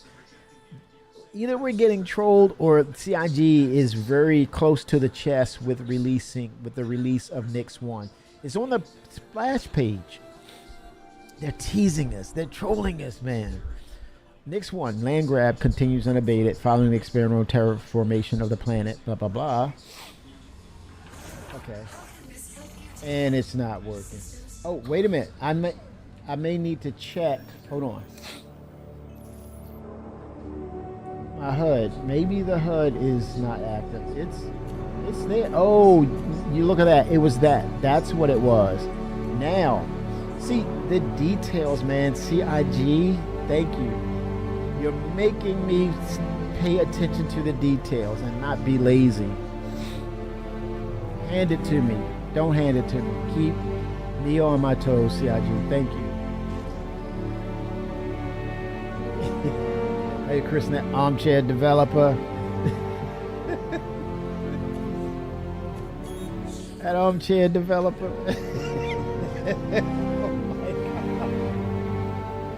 Oh my God. Thank you, sir.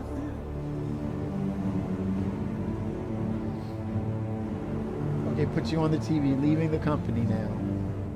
Nice. You're working from home. Look at you, man. Nice. Okay, what's for dinner, Hellfire? It better be something good, man. What's for dinner? He's probably gonna say sushi.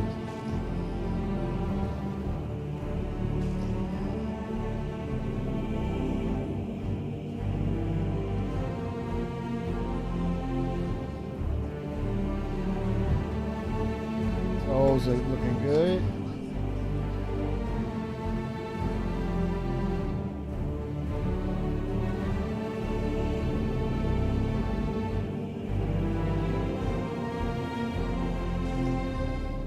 All right. That sound is, man, it's very distinct. It's moving. It's that, I call it the People's Republic soundtrack.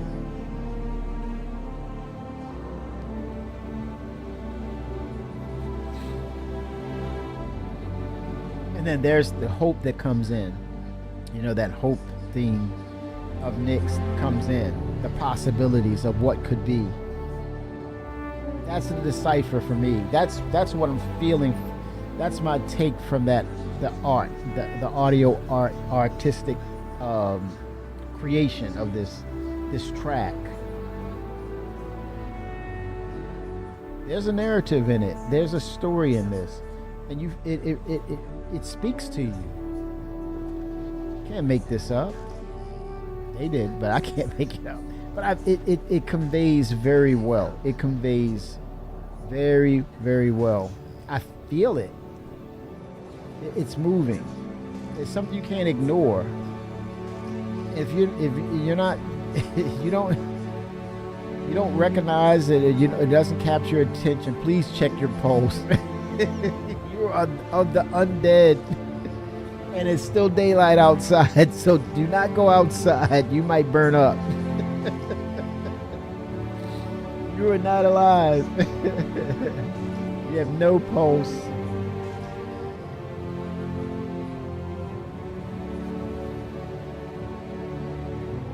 Debris. Okay.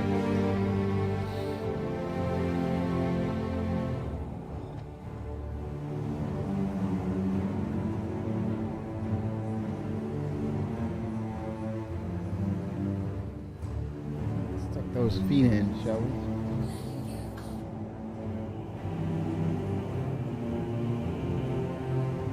All right. The atmosphere, man.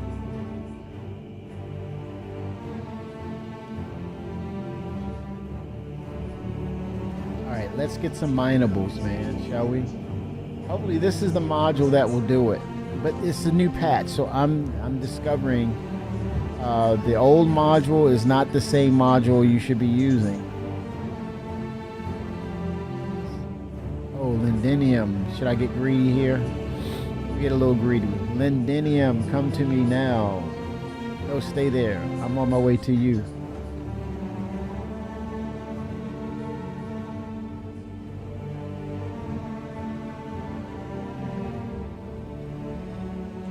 All right, give me some good readings. Come Come on, let me work it. Let me work it. Impossible. It's a 43K rock. Man, they're not playing around with me. Oh gosh, resistance. 43% resistance. This is definitely co-op. But there's a lot of rocks out here. Let's look at that Vexillite.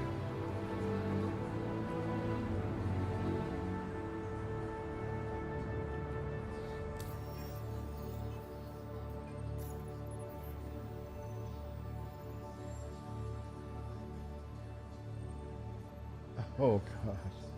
Let's see.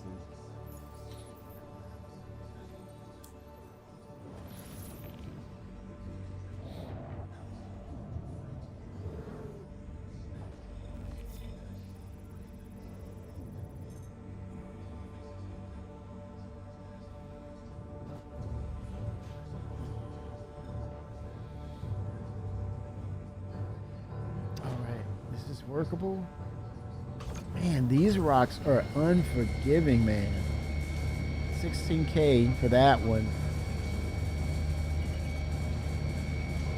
No quarter. It's giving me no quarter.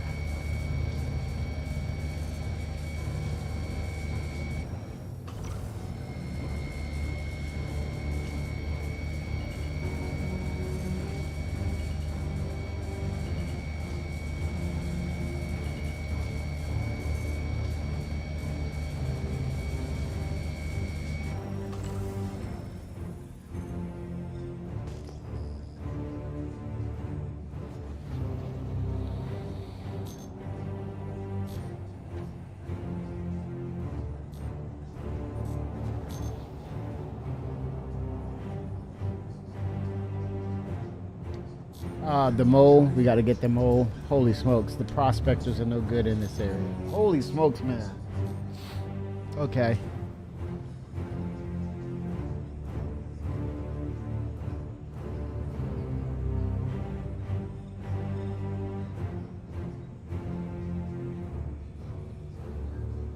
All right, I will go back to the mole.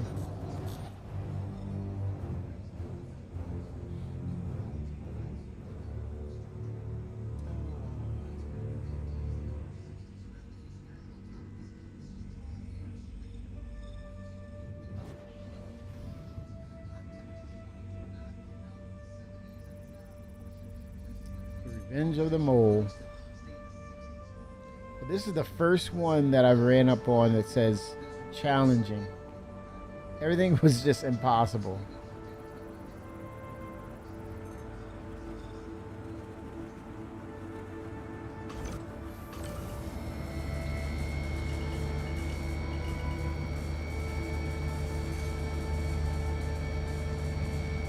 Giving no quarter. Holy smokes. None.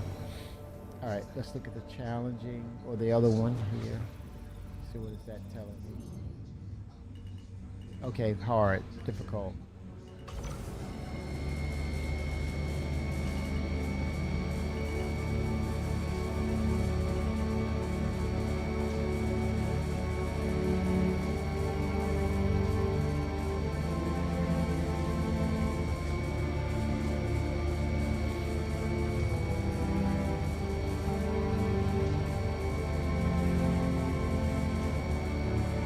Grab some material real quick, tuck it, leave it on the ship, and then get the mole. Oh, look at the heat increase. You see that? That's a difference.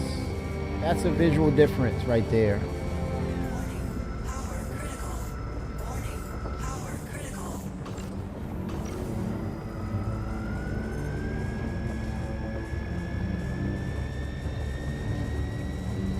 Okay, let me see if I can modulate here. Oh, control the instability. Make sure nothing's behind me. I had to cut loose. Wow, the rate that it overheats and cools down, that's very dynamic. That's very dynamic. That's different. This is not your mama's rocks. These are not your mama's rocks right here.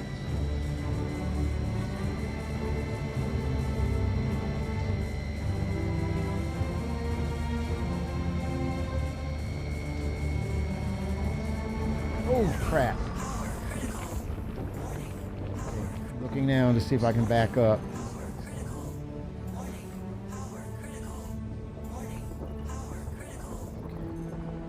It seems to, the instability though, it's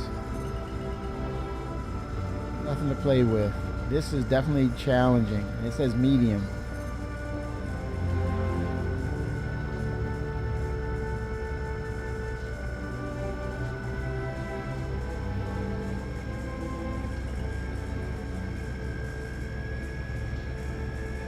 %.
Oh shit! Oh, that was unexpected. Yeah. Okay. Oh crap.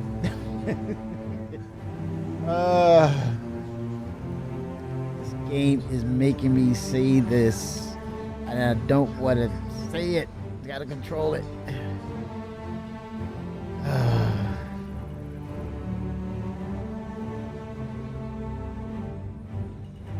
Taurite. Okay, here we go. Taurite. Oh, the levels are just. Oh, I need the other laser head now. Oh gosh, look at that. No, a sliver of a window that's a sliver. Finer than a toothpick, man. Skinnier than a toothpick with.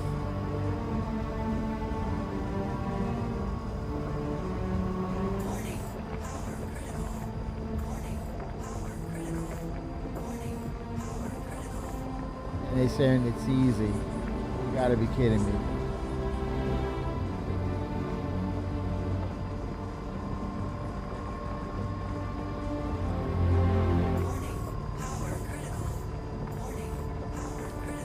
Stability is off the charts. Oh boy. Alright. Switching to extraction. Living on the edge. 63% taurite ore.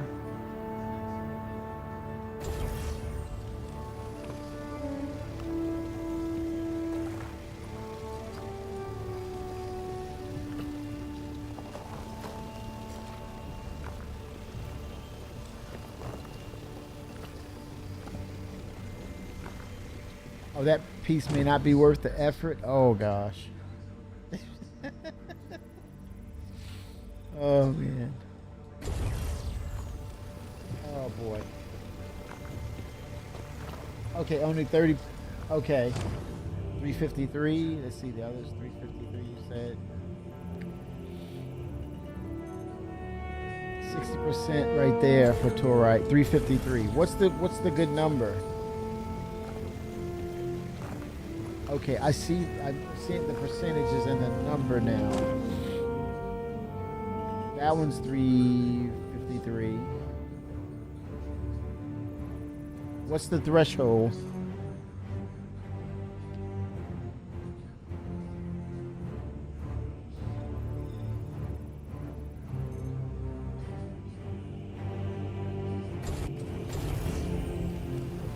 Quality. Okay, the higher the number, the better the quality.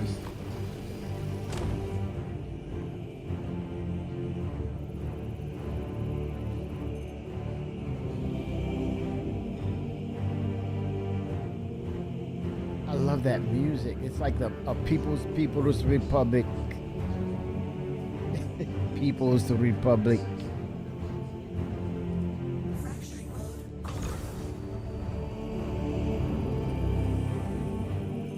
Oh, 500 quality. Nice. So 353 is like, ugh. Got it. Yeah, they've been working on mining too. The way it ramps up the energy levels.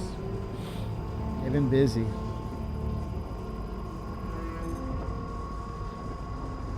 Power critical. Warning. Power critical. Warning. Power critical. Warning.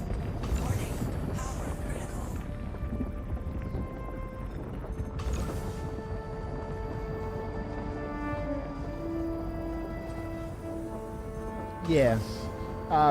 Putting more time into that process would help to turn it around or increase its quality, or you may have to add additional materials, or not the same materials, but to kind of compress, melt them down, and then start the process. So it may take more at a lower quality to get to a high quality, but it's more about mass. More mass.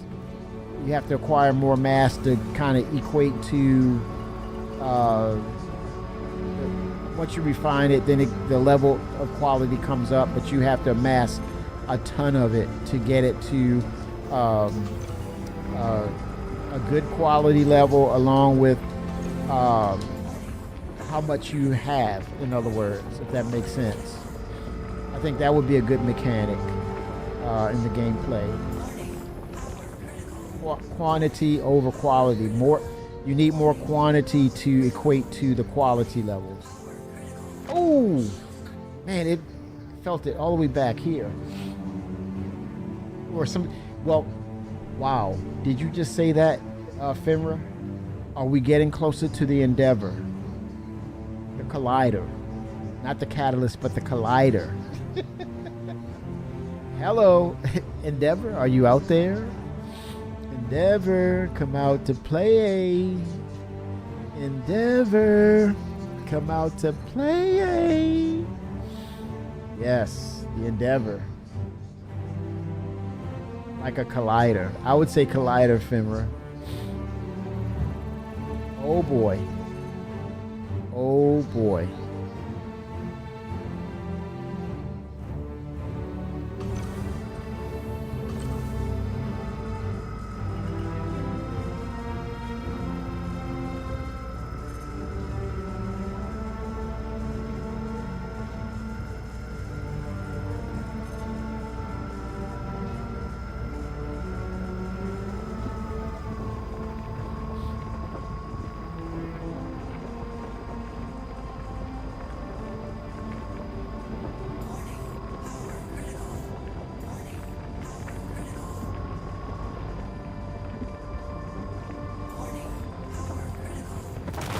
Nice.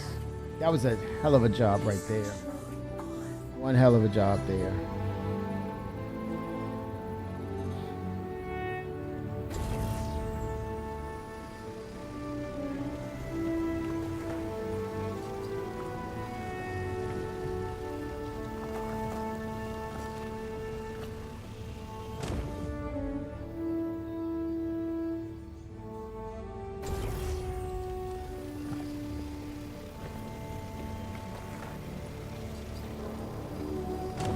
Maybe we just conjured up the path towards the Endeavor becoming a thing.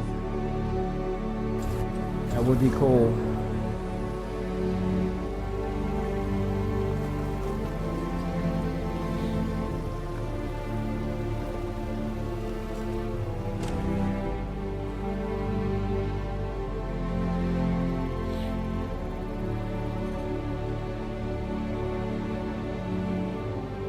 That's not worth it. Totally not worth it.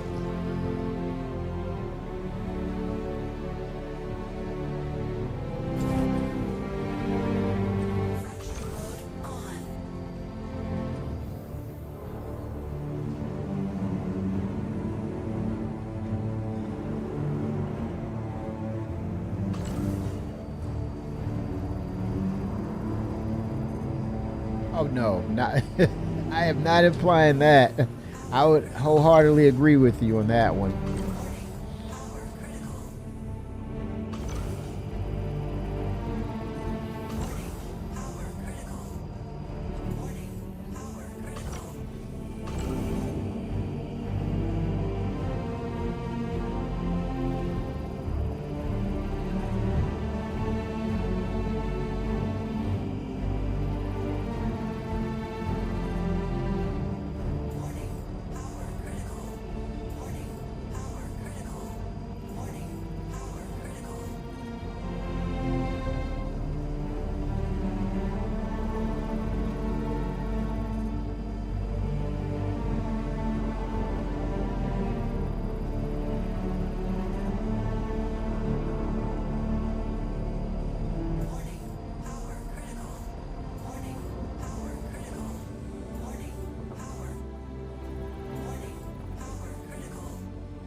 Oh wow, felt the effects from it.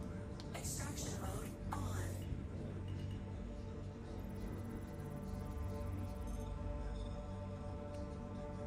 Oh, a lot of inert material.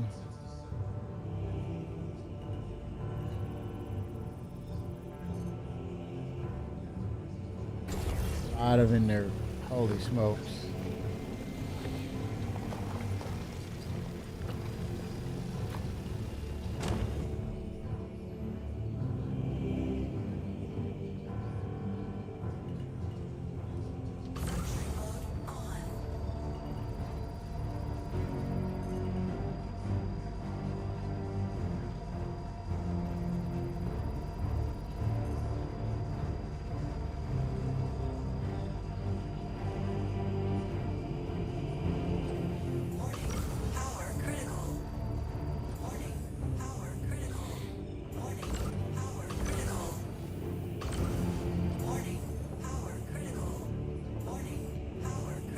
Didn't want it to shoot up like that.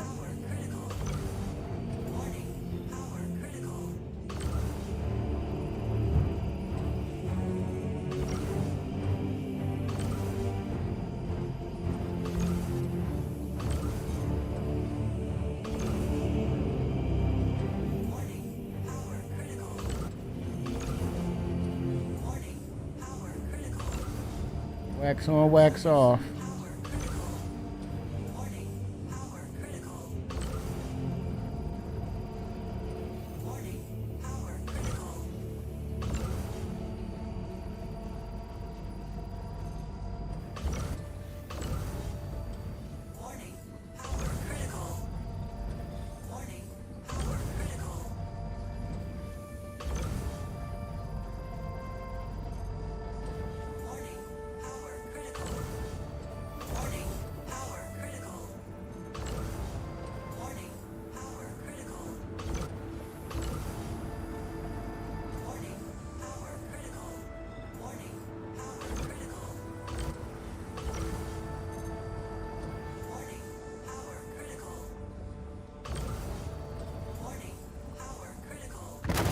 Oh wow.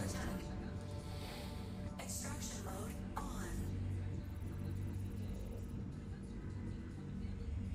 Let's see, what do we have here?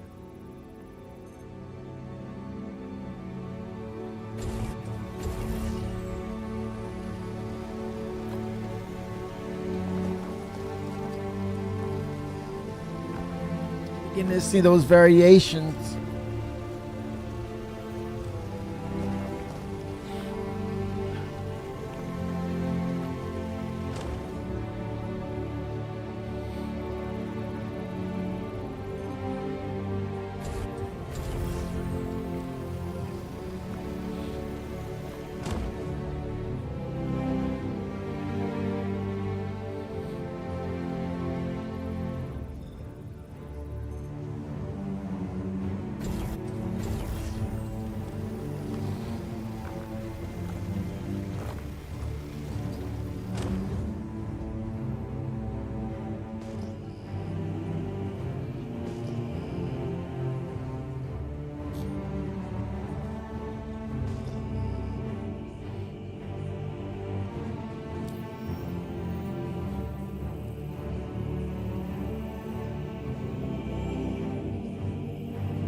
Wow, they have mineable commodities on the radar now. That's freaking cool. They've been working, man. Very nice, CIG, very nice. Yeah, People Service Station Delta, Service Station Theta, Lambda, all within NICS. Where is that? Levski. Do you have a mole, Fimber? I have one if you... Almost to Metlevsky.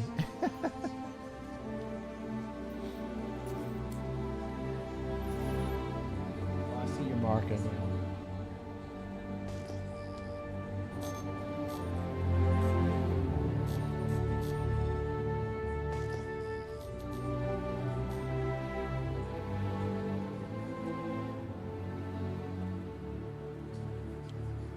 I mean, hunting for blueprints, getting resources, actually crafting.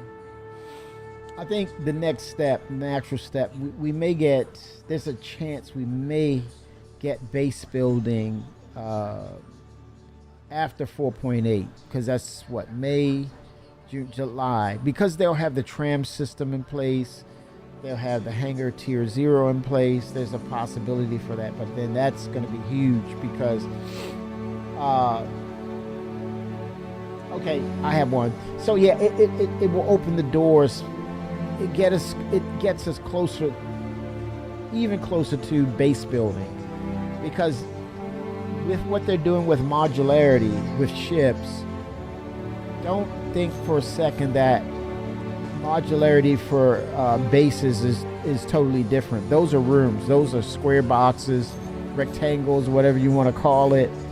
Living space. It's just a matter of how does it scale? The material types are different, aesthetics, but we're talking about spaces that are contained. They fit together. They have functionality. This is gonna be huge, man. When we get to the point of the next couple of patches potentially having a more in-depth layer or layers to our hangars, it's just a formality of I'm gonna stop myself right there.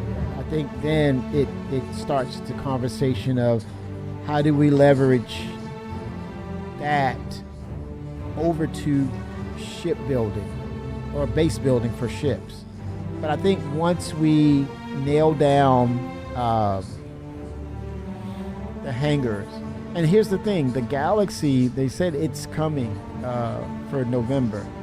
We don't know where the Pioneer is, but I'm telling you, it would definitely, if we get the Galaxy, it could be very well be delayed. But if we get the Galaxy this year, and if it has all this functionality, we know they can retrofit and do the medical. If we get refining at some point, we'll have the refinery module, the cargo grid. Yeah, that's.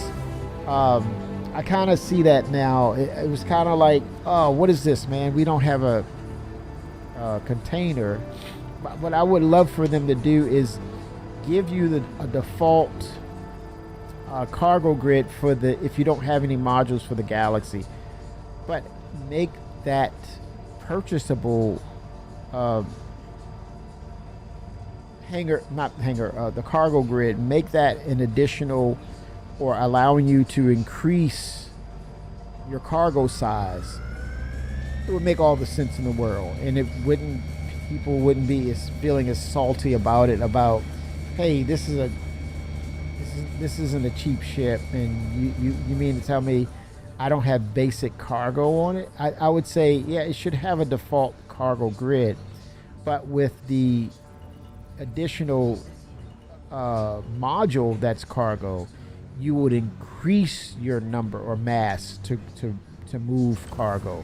And I think that would be fair. That would make a lot of sense. But end of the day, I'm not CIG, but they've come through for us on things where they said, you know what, yeah, we're looking to be fair with people, and do right by people.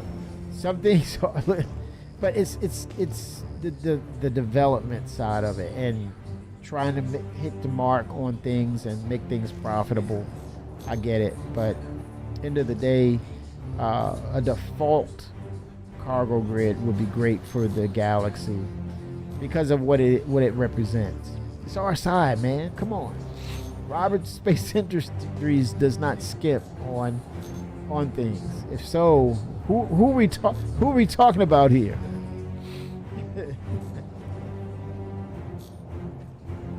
Best damn economic Drake ship.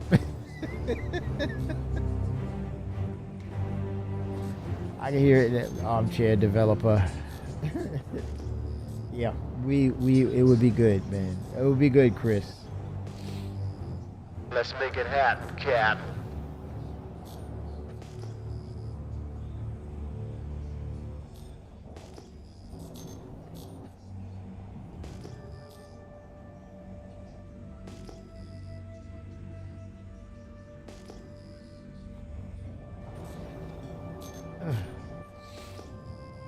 Vickers, medium. What about those blueprints, sir? He's like, yes, I'm thinking the same thing. What about those blueprints? I gotta have them, man. Like Pokemon, I gotta have them. Blueprint City, man. Sevrillium. Oh, Fimra. We gotta grab this, man. Let's make it happen, Cap.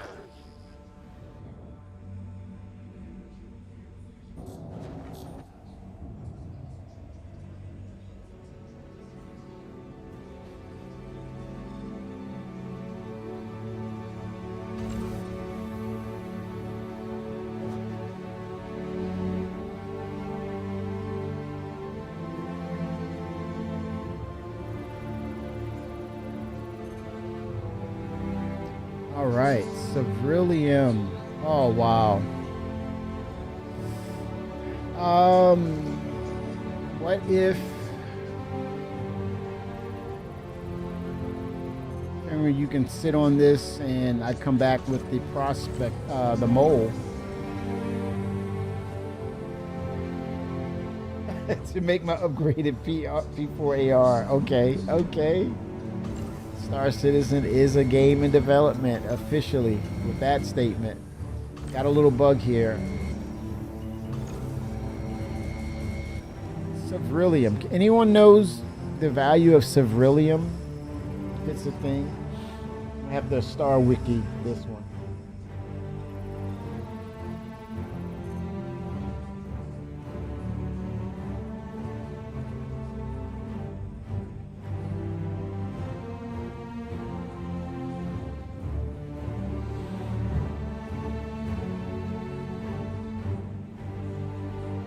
Look it up, Sevrillium.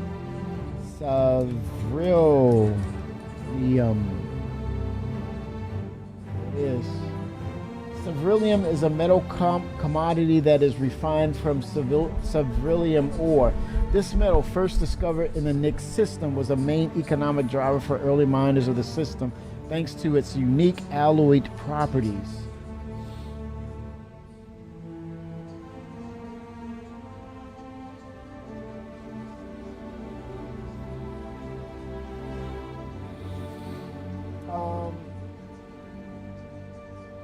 Not much on that other than Sevrillium ore. Okay, I got a 404 unexpected.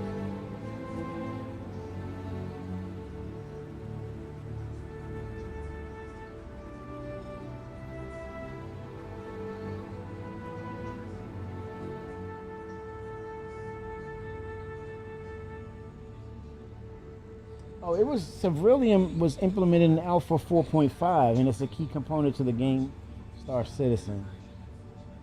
Kind of low. Oh, Sevrillium is low quality? Okay.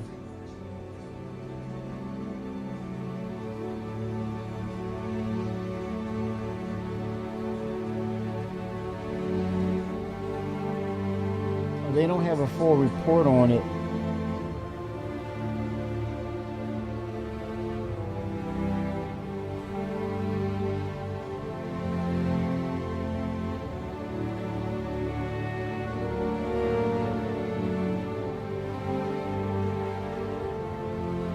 Okay, moving on.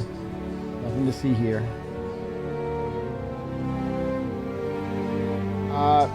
So should I just? What is it used to craft? That's a great question. Not sure, Ephemera. I did look it up, but.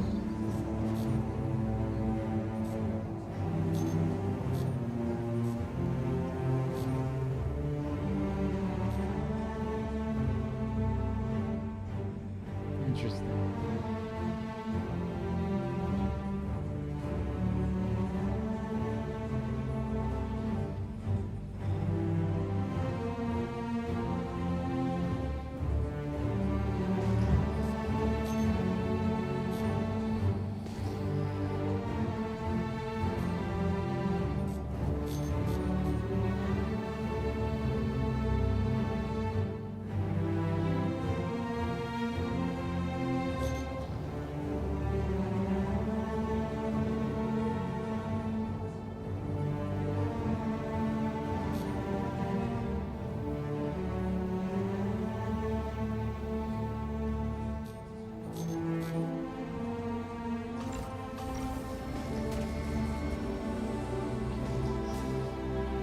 Anomalies here. Is that debris or? Yep, it's debris. I need I need the moth, man. What's going on here? Holy smokes.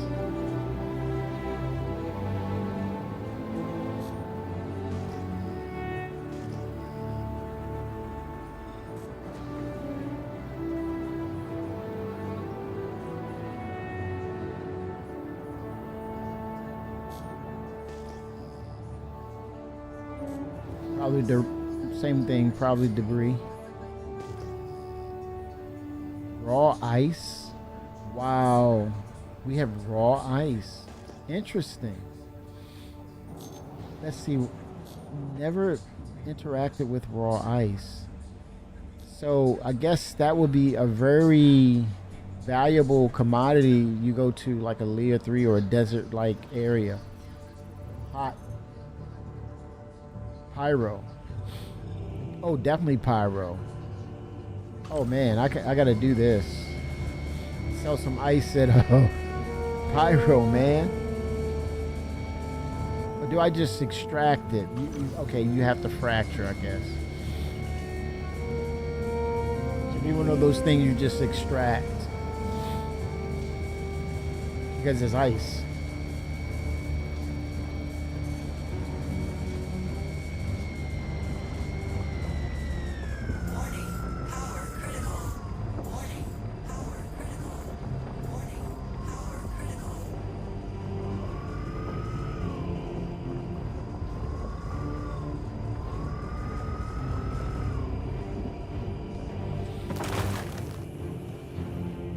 By ice. Come on, man.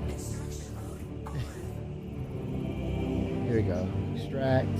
Still have to break it down. Wow.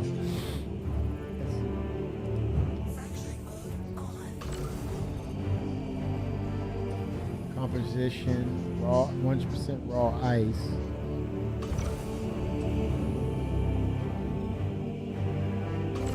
This is different. I think this gives them an opportunity to add another layer to something like ice, and maybe, you know, siphoning it through the laser. You have to kind of let it rest a little bit because it is ice. You don't want it to cause damage to your components, right? You have to govern it. It would be interesting to add that layer as opposed to tier 0 at all. I think that's the next step. It is tier 0, but it's an opportunity for them to bring in layers to mining, especially with the differences of what we interact with. Maybe coolers for Quantanium because it's volative at the heart of it. So you have to have cooler modules to add. Interesting. And be ready to have those. If not, the heat draw would be really high.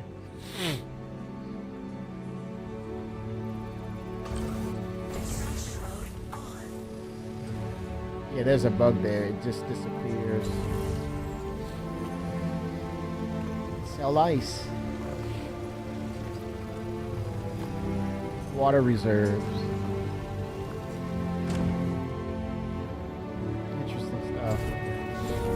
This is my first. I'm gonna take it because I've never extracted or mined for raw ice. Pretty cool.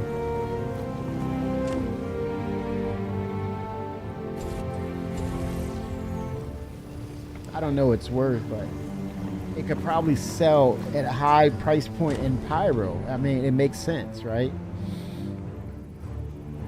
Fresh water. Then you have a variance of, in Pyro you're selling fresh water. You're like, whoa, that's gold, man, liquid gold.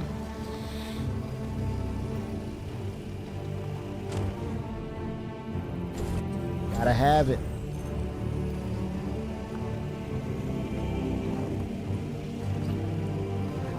Very high value, like up there with Quantanium. Just got to take it to Pyro. A reason to go there.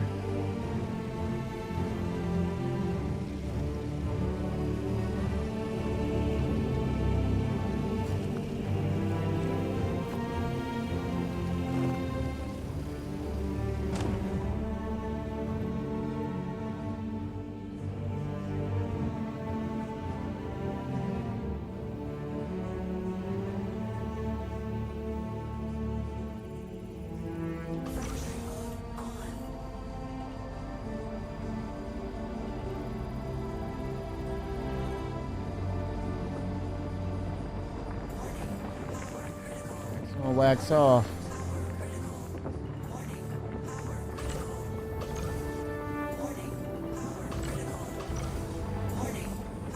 Oh no.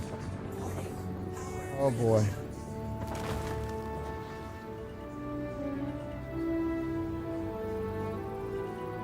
And it shouldn't be any damage at all because you overcharge ice. If anything, it should disintegrate and you have less of. Another layer, right? Beyond tier 0 or 1.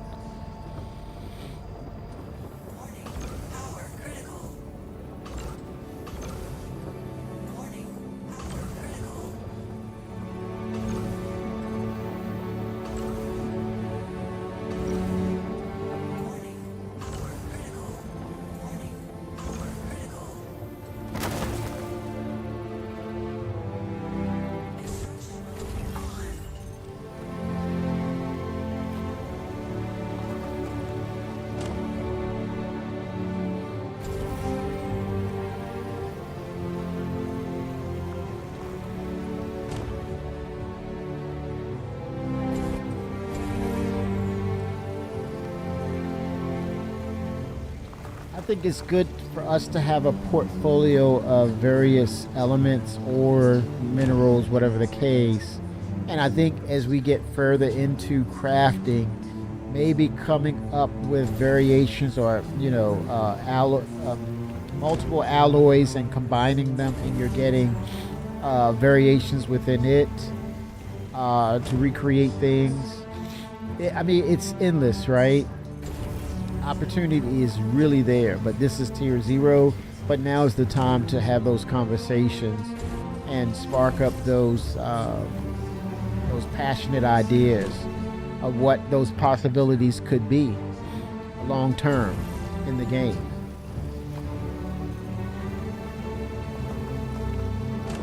Everything has potential value. It's based on how you use them, right? How they're utilized.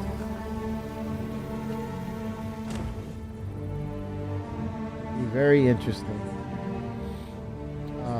Having a full library of different ore types and materials.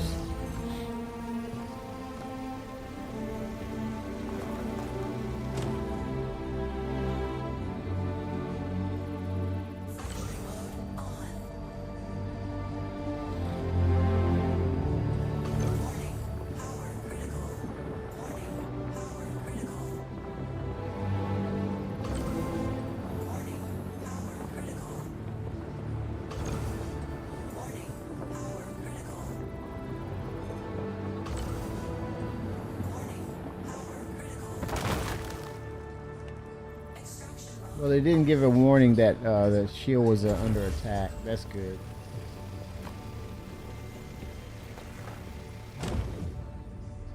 But also, you could see visually chunks of ice fly at you at a high rate of speed and cause damage to your hull, or to some extent, or create damage levels.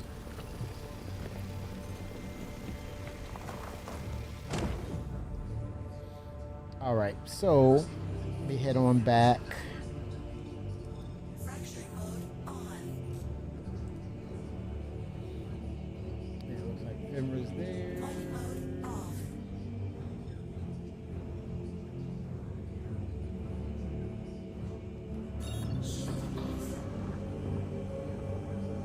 All right, I'm going to grab that.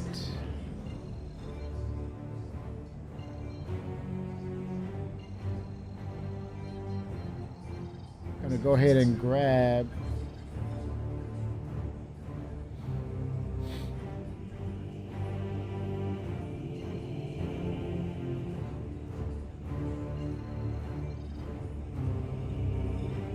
Oh, he's 2 clicks out. Okay, there he is. 07 Fimmer. Oh, he's.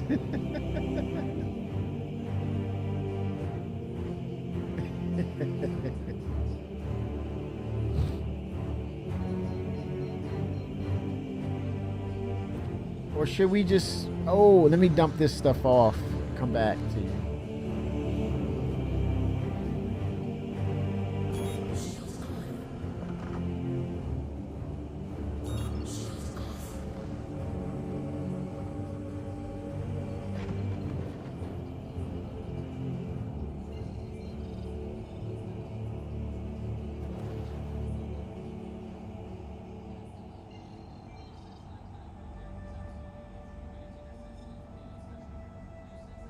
I think he was headed to the station.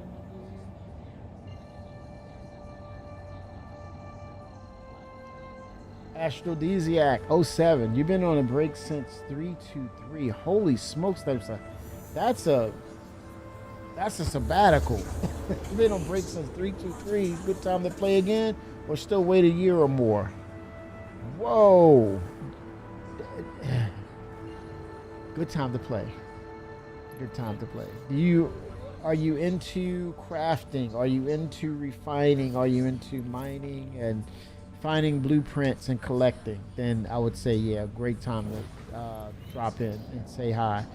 But with that said, I highly recommend Aphrodisiac that you do a wipe and just download a fresh copy of Star Citizen. Dust off those sticks if you're using them. But yeah, now's the time. For sure. I think I would have to say it's pretty much a consensus. If chat had to say vote why, chat would vote Y with a Y meaning yes, or N with a no. I'll let them do that at their discretion if they want to, but my consensus or my vote is Y for yes. So Y. Yes.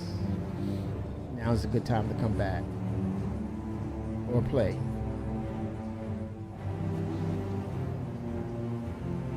That means you haven't even experienced the jump gates.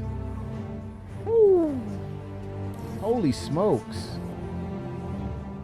07 I send it. 07. A Y or N I send it for Aphrodisiac stating should he get in try the game out now. He hasn't played since 323, or no, don't get into the game now. Just wait to 1.0 or something, or wait another year, as he stated. It would be interesting to see the different opinions, but probably it's like people are like, nah, I'm just gonna lurk Kimmy. I'm not gonna stay here and chill, man. No pressure.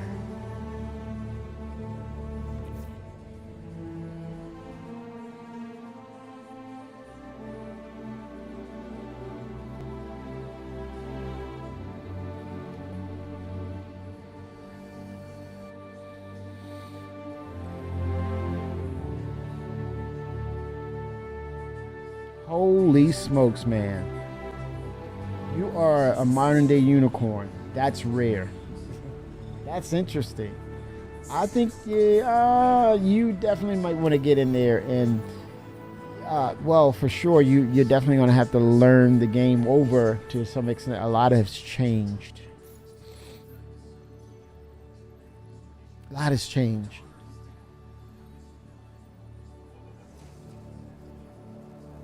A lot has changed.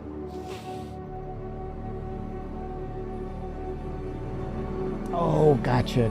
Too sore to test out my third set of rudders. Oh wow, very nice. What control system do you have, Ascendant? Is it one type or is it a multiple? CIG stated that they can control up to 13 peripherals now in game. I believe it's 13.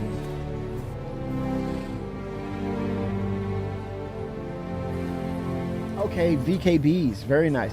Yeah, I mean, 1 and 1A. I mean, those are the top dogs for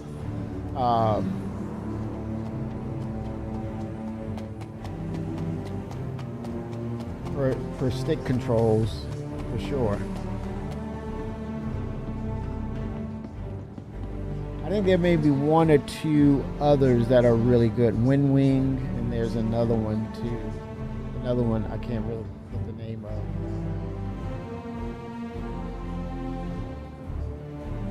Nice, very nice. Which ones did you get? The Gladiators? I think that's a consensus or popular stick. The Gladiators, NXTs, or the Omni ones, something like that.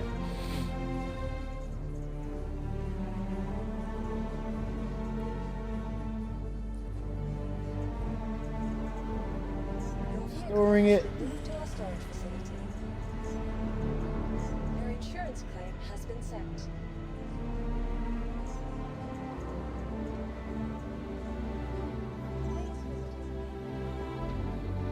Yeah, the quality levels are just very nice for the two.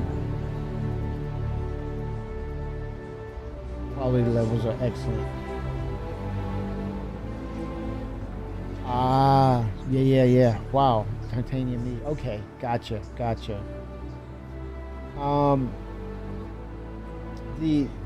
Now as far as the rudders, it's either Wing or the Virpils.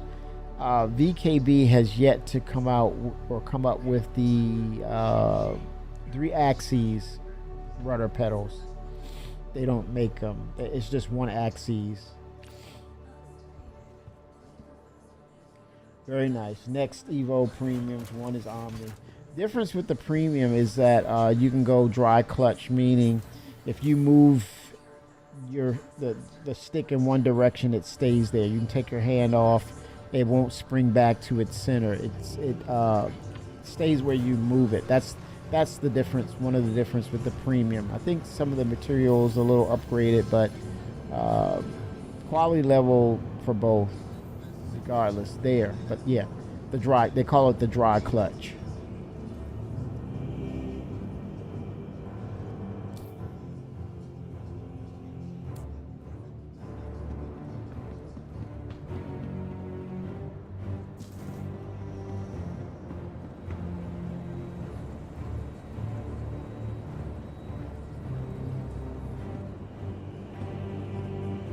Oh, the toe brakes, yeah. The way I set mine is just I can strafe left and right with the pedals, and then if I push them, they'll do a roll left or right. That's how I have mine set for flight and EVA as well. I can roll with EVA. Anger pads. Dump off these minerals. Oh wow.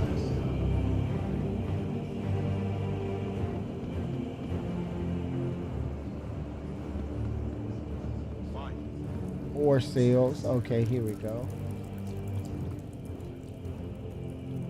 Remember, I am on my way.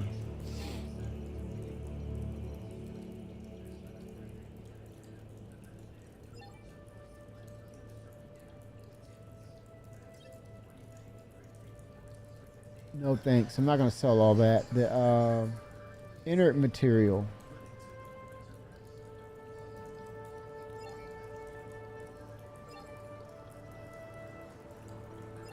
Let's see. Sell to refinery. No, wait a minute. What's going on? I need the there's no refinery here. I'm thinking there's no. You have to sell the ore. Go to a place that has a refinery, I believe. That's the difference. No refinery here, buddy. It's bare bones.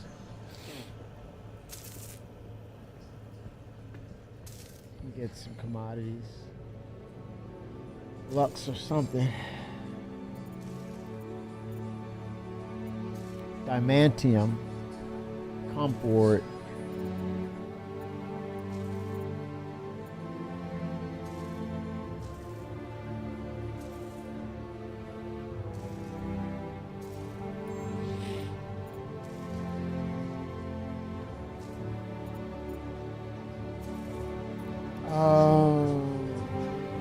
Let's see.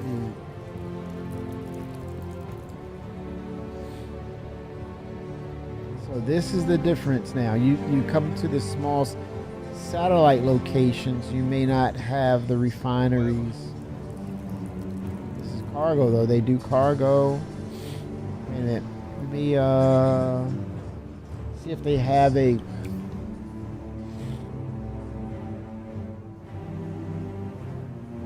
monorail station. What's going on?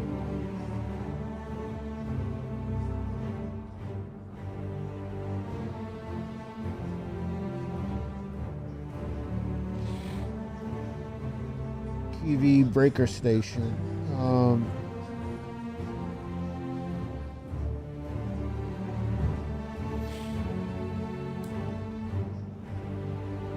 What happened to the lights?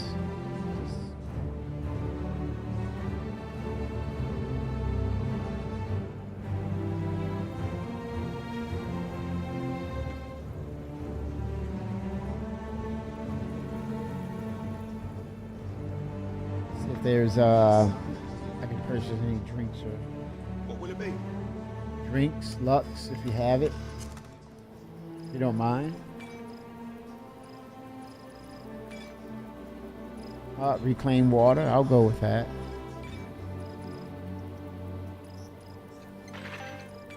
Yeah, all right. All right, get some ready meal. Thank you.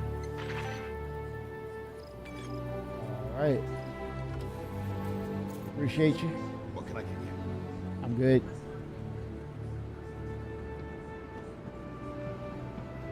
Central Hub.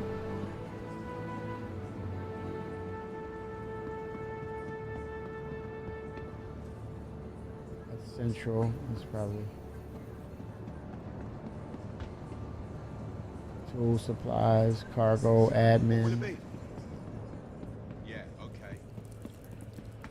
commodity trading. All right, so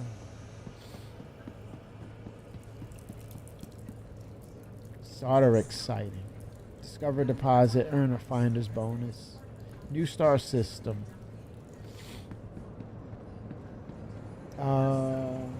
Scuba Steve, Want something? 07.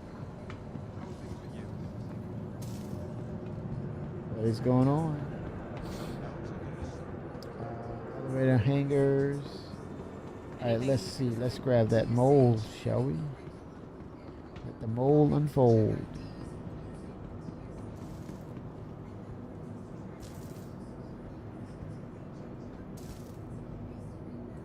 Welcome to the ASOP Vehicle Retrieval System. Argo mold, deliverable.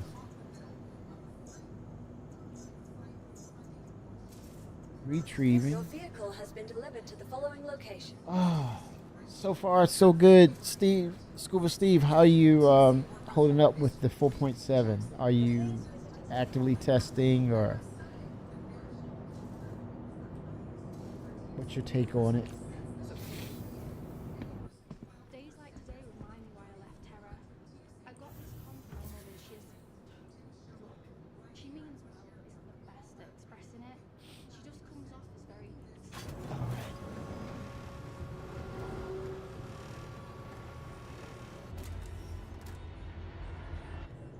There she is. Ah, gotcha. Wise. Get all the intel you need to get. This is a different one. This is the mark of dramatic change with the game. I think that there's a lot of hesitation, kind of like, okay, this is, where do I start with this? I totally get that. That is not surprising, Scuba. People want to kind of get their bearings first. Get that. Thank you for the raid, man. The Zulu group has raided 07. Yeah, they're gonna get us. They're gonna pull us into this new mechanic, no doubt about it. And your items and inventory, it's more, has so much more value to it now. A ton of value. You get to keep it, and they've gotten it to a point where it's not overcrowding your inventory. It's a blueprint, and you go from there. That's pretty cool stuff. I'm trying to call this. Let me see.